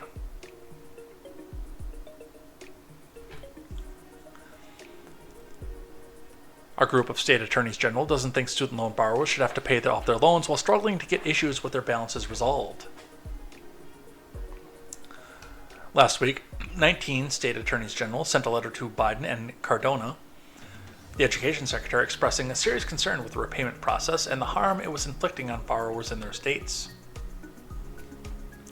They wrote that the unprecedented transition to repayment was leaving federal student loan companies with difficulties managing call volumes and borrowers' questions. Additionally, the transfer of borrowers to new companies during the pandemic has resulted in account errors, such as inaccurate payment counts. While many of the problems associated with the return to the repayment may not be avoidable at this stage, we believe the department can and should do more to mitigate harm to the borrowers, they wrote. Specifically, we believe the department should instruct services to liberally place affected borrowers in non-interest-bearing admin forbearances that count towards potential debt forgiveness while account issues are researched and resolved. Now, I would take off the last part about potential debt forgiveness, of course, because you're not paying, but I'm actually semi in favor of this. I don't think the government should be pushing it down, but if your bank can't get their shit together, then you shouldn't be paying for their error while they work to get their shit together, especially if there is a problem in your account. Now, this doesn't affect everybody. That would be a good, especially if we're doing a shock transition into this and millions of people are coming into this together. That would be a good use of 1 to 6 month forbearance. while your bank gets their shit together. Making it count towards forgiveness, I think, is extreme, but that's on the agenda. So I'm not terribly against this.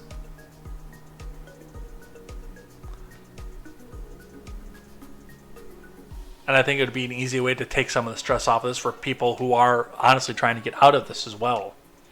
I know I don't dare try to go back and get on top of mine right now, because there's not going to be any way I'm going to get in on the phone for it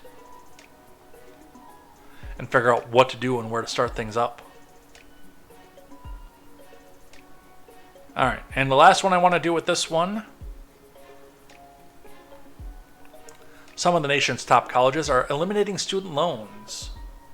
From Jessica Dickler and Jared Mitovich. Without broad-based student loan forgiveness, some colleges have a new strategy to keep students from drowning in debt. Roughly 24 schools have introduced a no-loan policy, which means they're eliminating student loans altogether from their financial aid packages. College is expensive. We have to make sure we keep it accessible, said Nicole Hurd, president of Lafayette College in Easton, Pennsylvania. At Lafayette, families with household incomes of up to $200,000 have their financial need met through grants and work study without any loans. We have moral obligation to make sure our low and moderate income families know that college is the best investment you'll make in yourself, Hurd said. This kind of goes on what I was saying. It's not completely... Like, this doesn't go to what I said when I said if you eliminate student loans, if you outlaw student loans, you'll have college be able to be paid for with a college job within a month. But you're kind of going on the right direction. Of course, they're relying on private charity to do so in their university. The problem being, I don't think that they're going to have enough, especially because these are going to become the most popular colleges in the country immediately. When people come out here, oh, no student debt, oh my god, yay! We're going to go here instead.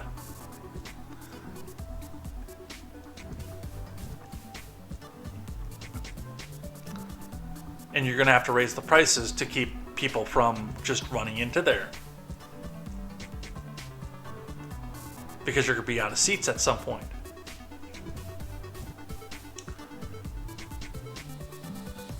But what I've always said about student loans is if you outlawed student loans tomorrow,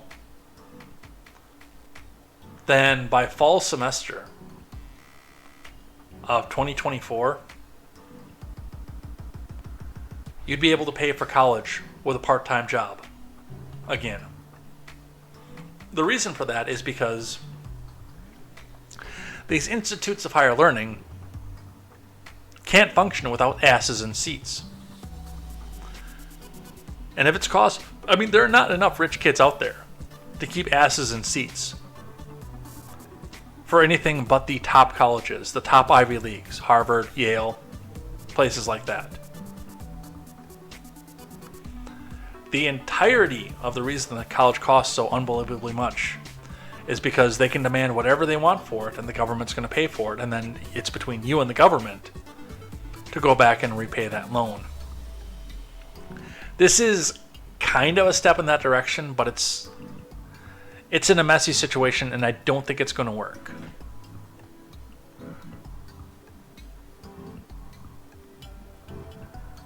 Alright, let's talk. We got a couple things that I want to do before we head out of here. 15 more minutes to do so, plus we've got things I like and things that I hate. Let's talk about the UAW. The UAW says it scored a major concession from GM and will not expand its Big Three strike on Friday. This coming from a couple weeks ago, but we do have some expansions on strikes as they go. The UAW President Shawn Fain said Friday that Ford, General Motors, and Stellantis will avert an expansion of the UAW's work stoppages, at this time suggesting the unprecedented strikes against all three companies would be coming to an end. Fain said the union made decisions after a major breakthrough in talks with GM on a key bargaining goal concerning the future of auto jobs, as well as automakers' shift from traditional gas-powered cars to a line above EVs. Which it turns out, from what I understand, Ford basically came out and said, we're not making crap on EVs, you can take that battery shit and shove it up your ass.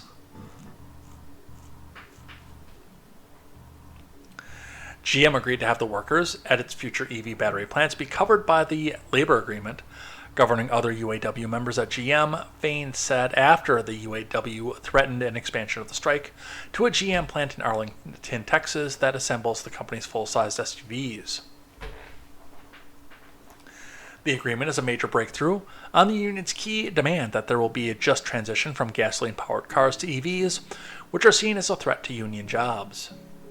That's because most of their components are made overseas. We have had a breakthrough that not only dramatically changes negotiations, it's going to change the future of our union and future of our industry, said Fain.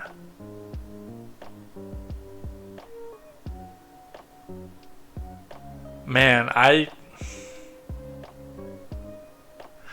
think you're going to bite your own self in your ass with this one.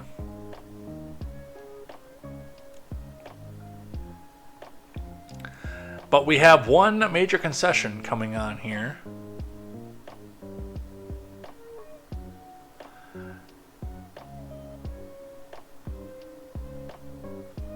And we have one from the Associated Press that's a little bit more recent. Auto workers escalate strike as 8,700 workers walk out at Ford Kentucky truck plant in Louisville. From Tom Krischer. The UAW significantly escalated its strikes against the Detroit 3 automakers Wednesday when 8,700 workers walked off their jobs at the Ford's Kentucky truck plant. The surprise move at about 6:30 p.m. on the 11th took down the largest and most profitable Ford plant in the world. The sprawling factory makes pricey heavy-duty F-Series pickups and large Ford and Lincoln SUVs. Sean Fain said in a statement that the union has waited long enough, but Ford hasn't gotten the message to bargain for a fair contract. If they can't understand that after 4 weeks, the 8,700 workers shutting down this extremely profitable plant will help them understand it, Fain said. The strike came nearly 4 weeks after the union began its walkouts against GM, Ford, and Jeep maker Stellantis on September 15th, with one assembly plant from each company. In a statement, Ford called the strike expansion grossly irresponsible, but said it wasn't surprising, given the UAW leadership statements that it wanted to keep Detroit automakers hobbled with industrial chaos. So, it's getting hard out there, and you can expect your vehicle prices are going to be going up within the year. I hope that's not the case, but it's something that I am budgeting for and expecting for as we go, so something to watch for on the supply chain constraints and where we go from there. And the last story that I have is on the Donald.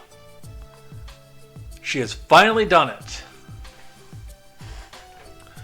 From the Associated Press, Trump has a narrow gag order imposed on him by federal judge overseeing the 2020 election subversion case.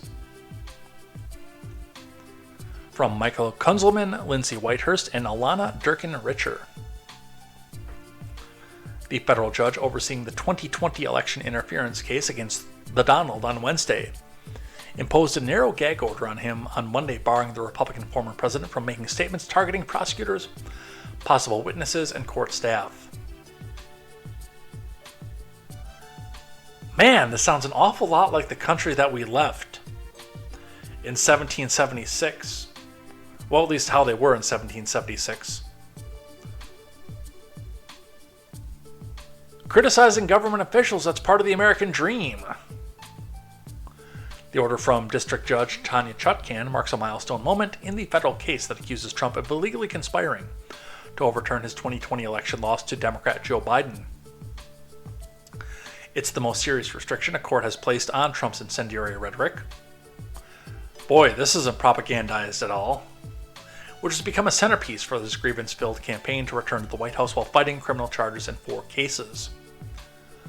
The order may end a line of attack Trump has made central to his campaign for the 2024 presidential nomination, but it may be only the beginning of an unprecedented fight over what limits can be placed on the speech of a defendant who is also campaigning for America's highest public office. Well, the problem with it, of course, is that it will extend into what a judge can impose on any defendant anywhere. And there should be a fight against this. There absolutely 100% should. Because if you are picked up for even something small or something that's, no pun intended, trumped up on you, you should be able to get up onto Facebook and say, this judge is an asshole. I can't believe he's coming out and doing this. You should be able to do that. That's part of the American dream. Raise awareness. Free, I don't know, put your name here. Have all your friends come in and say, the person that we know did nothing wrong.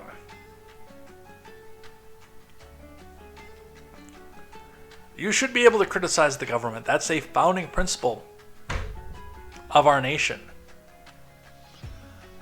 Now, Tanya Chutkan, of course, doing so is she's partially doing this because of the fact that he had access to classified information he could just leak out at a moment's notice.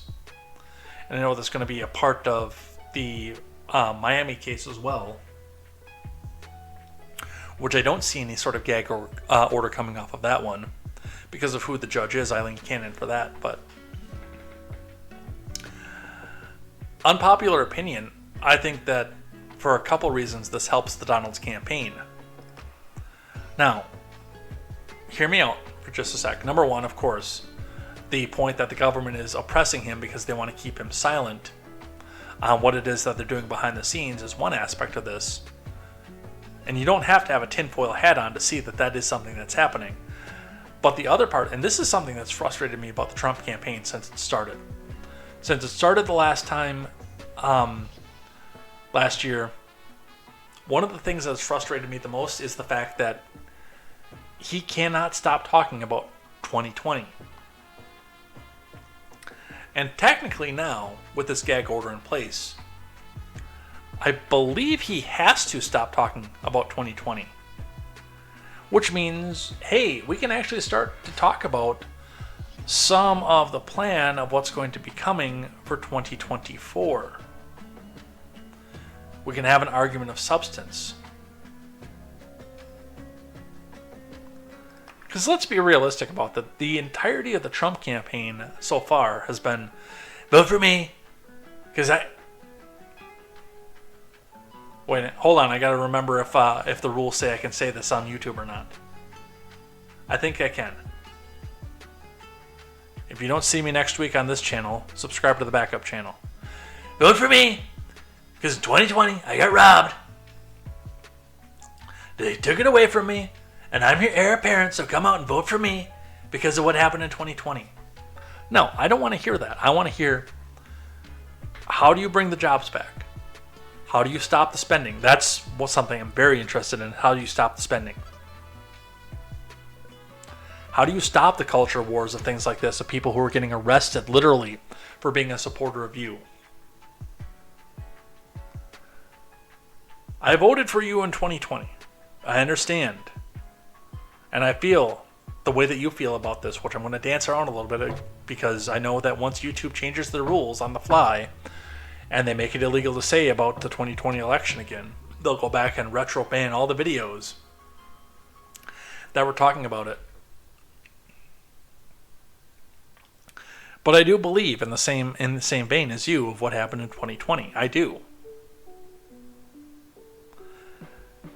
But the second Joe Biden put his hand on that Bible and said, hey man, I swear to uphold the thing, man. So help me that guy up there that I'm probably going to meet soon. When he put his hand on that Bible and said that, there was nothing more that could be done to reinstate Trump as the president for 2020. And there have been a lot of defortifications, there have been a lot of rule changes in a lot of states to make sure that we don't have this problem again. We can't do it in every state because of Article 2, obviously. But the focus should be, again, how you stop the spending, how you bring the jobs back, how you curb the inflation, and how you stop the Ukraine war. Not, look at what happened in 2020. Look at that over there. And if we can get this white-haired, orange-skinned force of economic prosperity off of what happened in 2020, we might have a shot. Because let's face it, the rest of them suck. DeSantis, Haley, Scott. Although I was tangentially interested in Scott in the beginning. Burgum, who's already dropped out. Those guys suck. And I like Burgum too, actually. I think Burgum is going places politically. I just don't think it was his time just yet. But these people suck. Not that the orange spending spree in chief was any better, but at least we had low gas, low taxes, and we all had jobs.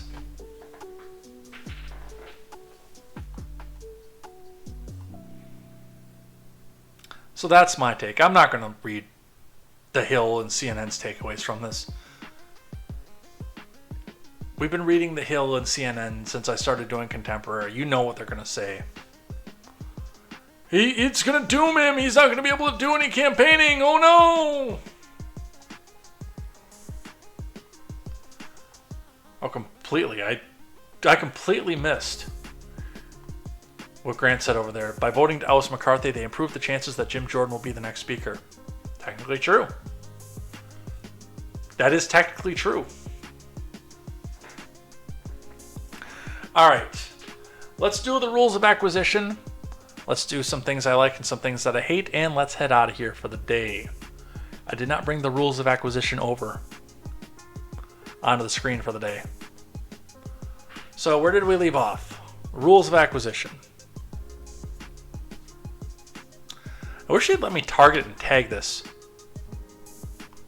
so we don't have to scroll everywhere every week. So we left off on the 219th rule of acquisition. Possession is 11/10 of the law. A humorous look at how the Ferengi Society takes property rights. Probably about as seriously as I take property rights, of course. I am hyper-capitalist like they are as well. And we move on to the 223rd rule of acquisition. Beware the man who doesn't take time for umaks. I am not Trekkie enough that I know what this is offhand. We're actually going to have to look at this before we back up into this. Ah. That's what that is.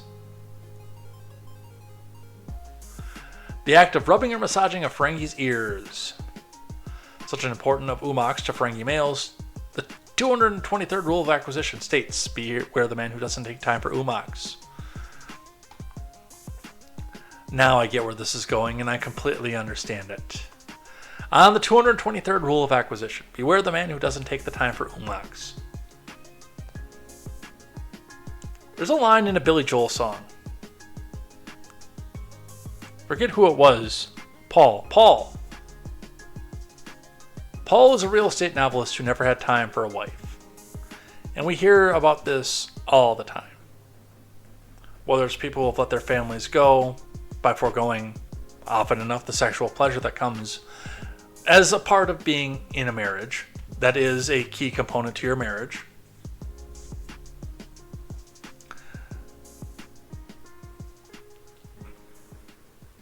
Or whether, again, it's the business leader who is single. We're not going to talk about the ones who cheat. But the one who is single, who has all kinds of money and has the women throwing themselves all over him, who doesn't indulge in some of this. Beware of that man.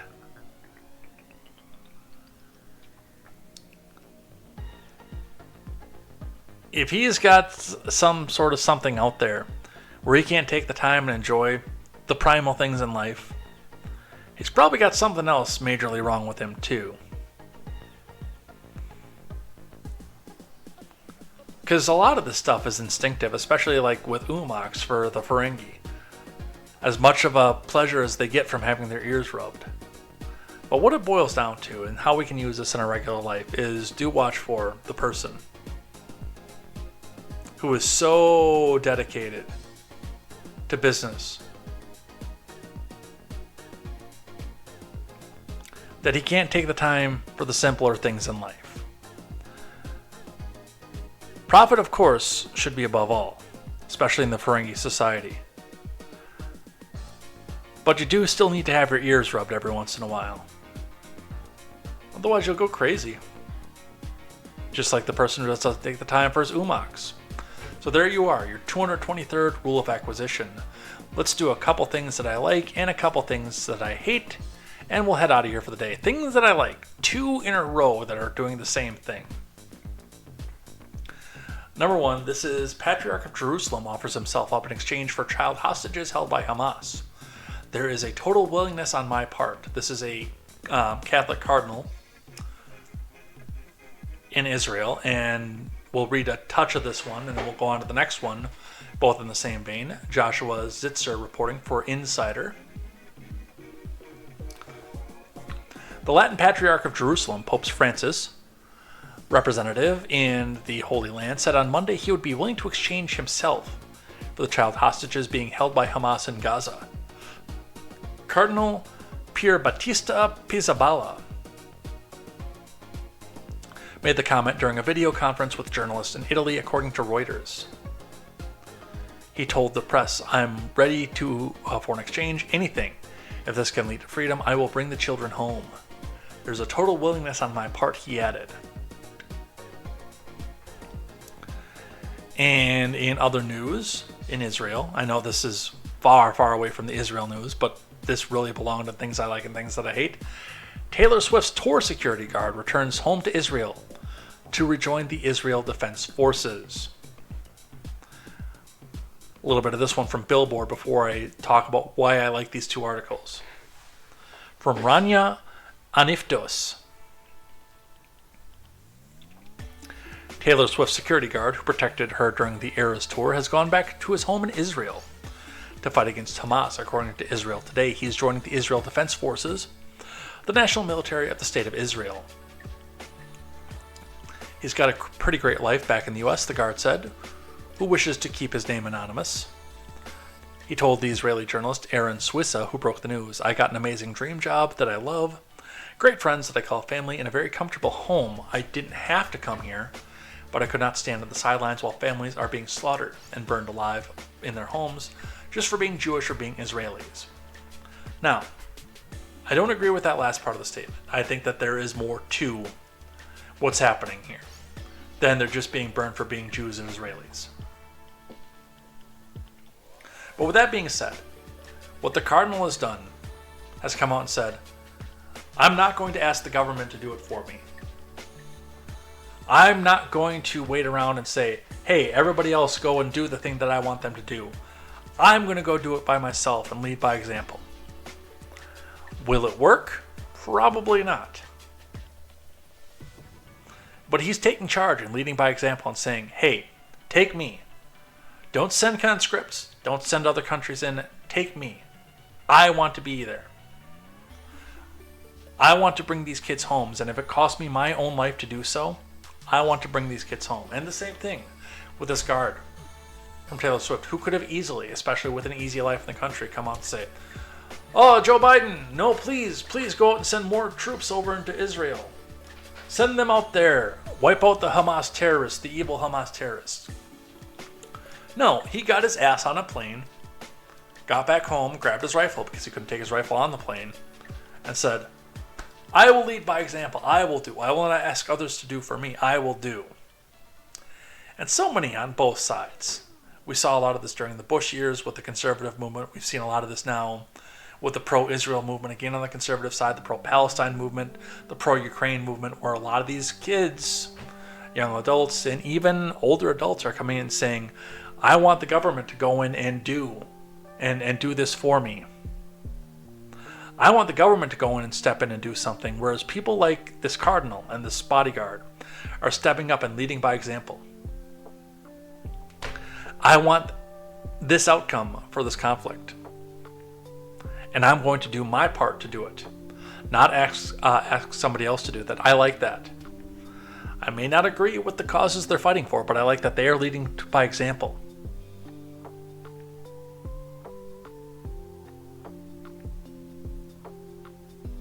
So, that's things I like.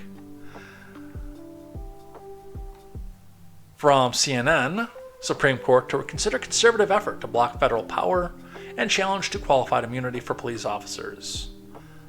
I like both of these things, but the qualified immunity one to me is especially interesting, and I want to talk just a bit about that.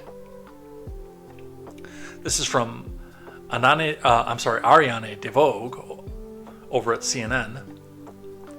The Supreme Court on Friday added another case to its docket that asked the justices to overturn a decades-old precedent to scale back the power of federal agencies, as well as a case that looks at qualified immunity for police officers.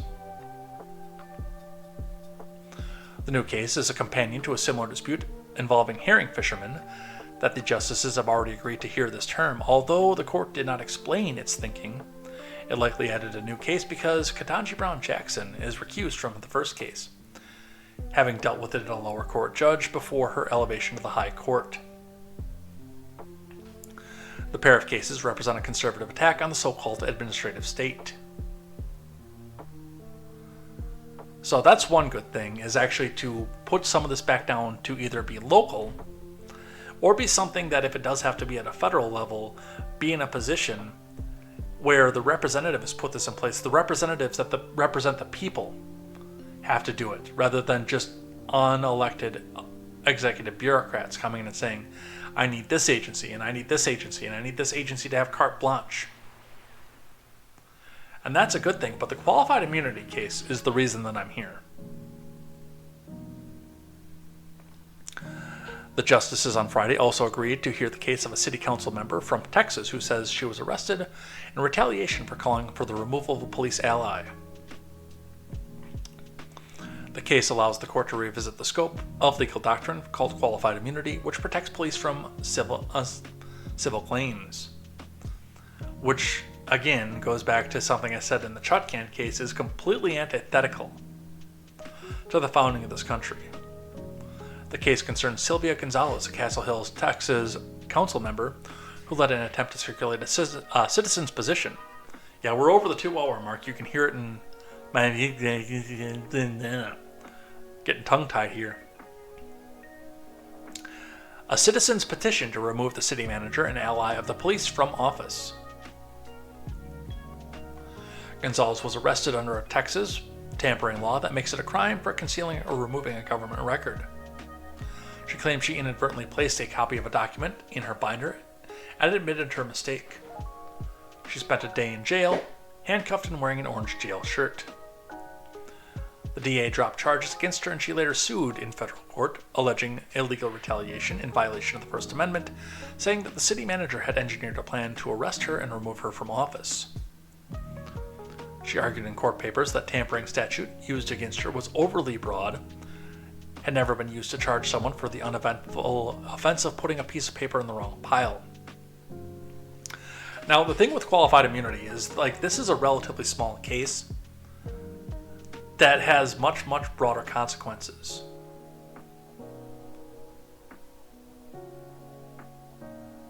Inadvertent injury, sometimes a police officer hitting your car in a police chase that you were not involved in.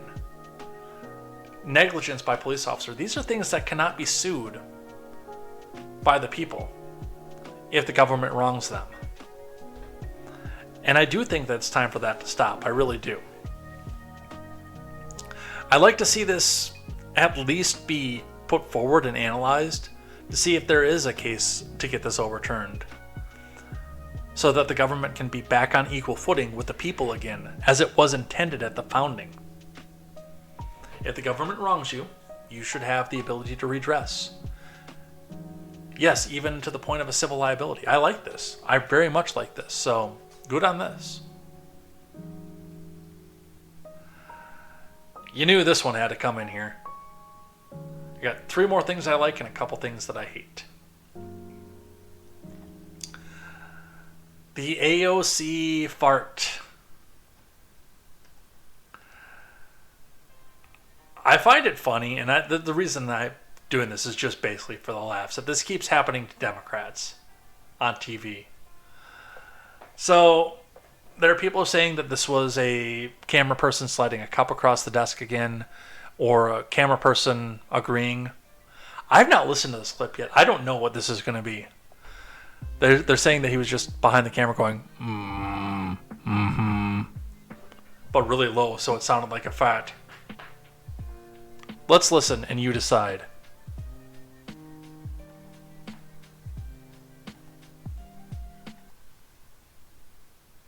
United States, our responsibility is to the stability and the security of the region.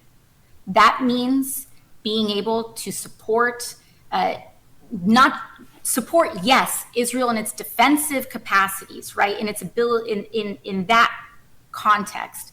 But it also means that the United States has a responsibility to ensure accountability to human rights, to prevent the ethnic cleansing of Palestinians, and to ensure that horrors do not happen in the names of victims who do not want their tragedy used to justify further violence and injustice. Right. Beautifully said. United States, our used to justify further violence and injustice. Right. Beautifully said. United States, our want their tragedy used to justify who do not want their tragedy used. See, the thing with that is actually I think that one could go either way. I do. Because the pitch is similar enough to the other voice that we hear in just a second. Used to justify further violence and injustice. Right. Beautifully said. It's the pitch, it's close enough to the male voice that this could go either way. I think this is a lot more ambiguous than the Eric Swalwell one, which was clearly him ripping a fat one right on camera. And the angle where that's coming from, I don't... that could go either way. That one definitely could go either way. It might be different, too, where a lot of people are hearing this on their cell phone speaker versus me having a medium-range set of headphones that I'm listening to this for the first time on. It's still funny, though. It's still funny that this was something that was put out there that could be the controversy of the day. But legitimately, for me, this could go either way. I will give that one benefit of the doubt. All right, and the last thing that I like here comes from Elizabeth Warren, of all people. Bloomberg Law, delays in posting of stock transactions or other financial disclosures by U.S. judges to a new database are limiting the utility of a tool designed to improve public transparency of the court system, Watchdog said. To which Elizabeth Warren quote tweeted and said, "Here's an idea. Let's ban federal judges and members of Congress from owning and trading any individual stocks, period." Well, I would say extend that out to their families as well, and Liz, you got a deal. I am in favor of this. There are so many instances where the government, Congress especially, picks winners and losers, and then they get the advance notice that the law is coming down and get to change out their stock portfolio on a moment's notice before anybody else has a chance to get in there and either raise the price out of reach or out of a point where it's too much for, like, it's too close to where it's going to peak out at, or sell before everything comes and crashes out and sell at top dollar. I don't think Congress should be able to own stock because they can make the, and like if either it's something in their portfolio, they can make laws favorable that make that stock profitable, or if it's something in the evil Republicans' portfolio, in Liz Warren's case, they can go back out and just completely tank that company through all sorts of legal manners. Yes, I think this is a good thing. I do.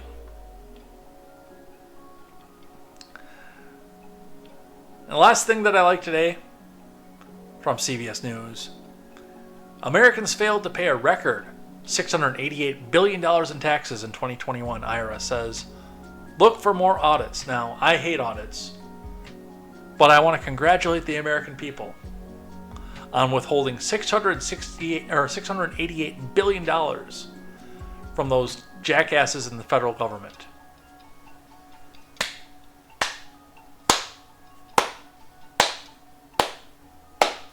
Slow clap. You did good. The loopholes are there. They're there for you to use. And I'm glad that you did. Now, of course, the government's going to come back and say, we need our money, man. Come on. Give us our money. Come on. We need to spend. We need to spend. Come on, man.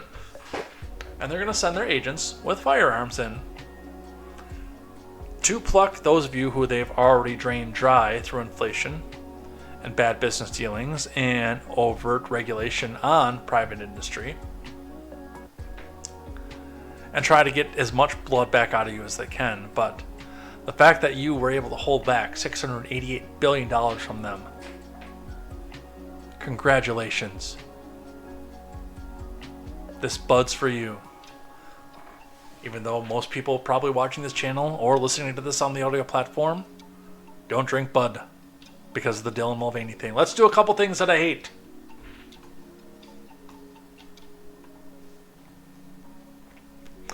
Thing that I hate today. From the Denver Post. Oh no, disable your ad blocker to continue. I might not be able to do this one. I mean, I know what it is, but I'm sure this one's archived already. I think I've archived this one already. Somebody did. From the Denver Post, Bigfoot in Colorado. The ever-elusive creature may have been caught on camera from the Durango train. Now, I'm a big fan of cryptids. I'm a big fan of cryptozoology, but the fact that it's a mainstream news outlet that's coming out with this on the 12th, last Thursday, while we're in the midst of Israel and Hamas and the Ukraine and the gag order and everything else seems, I mean, this just says distraction to me. And of course, it's just like the thing with the aliens. I wanted to believe aliens existed, and then the government said that they did, and now I can't. This whole thing just seems like a setup, unfortunately. A Wyoming couple thinks that so after spotting what they believe to be the ever-elusive creature while they were riding the Durango and Silverton narrow gauge railroad in southwest Colorado over the weekend. Shannon and Stetson Parker were looking for elk during their Sunday train ride through the San Juan Mountains on the way to Durango from Silverton when Stetson saw what he thought could be Bigfoot. We were looking for elk in the mountains, and my husband sees something moving and it can't really explain it, so he's like, Bigfoot! Shannon told the New York Post it was at least 6-7 feet tall or taller. It matched the sage in the mountains so much that he's like camouflaged when crouching down. I don't think this was anything, although one of the other aspects of this is there have been studies that show that where the sightings are showing up do seem to match a migratory pattern, so maybe. But something coming out of the Denver Post, I'm sorry, it's too government approved. And the last thing that I hate today comes to us from and wokeness over on X. Our friends over at The View, who've decided that their favorite target, the Pride Boys, needed one more bit of fame. Let's listen. Go ahead, Sonny, you want to say something? No, I look at this from a legal perspective, and I think that we all know that Hamas has been designated a terror organization, just like many other terror organizations have had this designation, like the Proud Boys here in the United States. Go ahead, Sonny, you want to say something? No, I look at this from a... So the Pride Boys are just like Hamas, you say? There's so much wrong with this statement. But it comes down to that dehumanizing the other side, because then it makes it easier to throw them onto the boxcar without guilt. And they're doing this against their fellow citizenry, on top of it. I don't agree with dehumanizing Hamas in general, but then turn around and use that same dehumanizing linguistic. I mean, when you start calling your enemies, number one, enemies of the state, not just your enemies, but enemies of the state, and then dehumanizing them to the same point you're doing so, like you guys are calling Hamas literally animals. And now you're saying they're exactly the same as the Pride Boys, who I don't even believe are a legitimate organization to begin with. Nothing good comes when you go down this path, ever in history. In fact, this kind of rhetoric has led to some of the greatest atrocities this world has ever known. But go off and tell us how you're the party of compassion and you have the monopoly on it. I'll continue to stockpile some food and ammo, work to keep myself more independent from the government, work to keep myself more independent from everything, so that when you decide that you want to use the government against people who are dependent on the government, I'm not affected by it. So go off, do you, enjoy. You still suck. And that's it. That's the end. Interesting night. We got started with somebody mowing the lawn right outside my window. Thank you very much for that. And a little bit of a late start too, because I anticipated some of that. And we got finished talking about The View.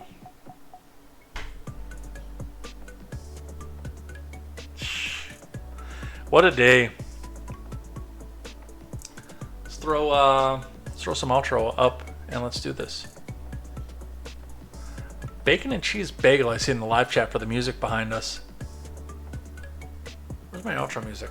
There it is.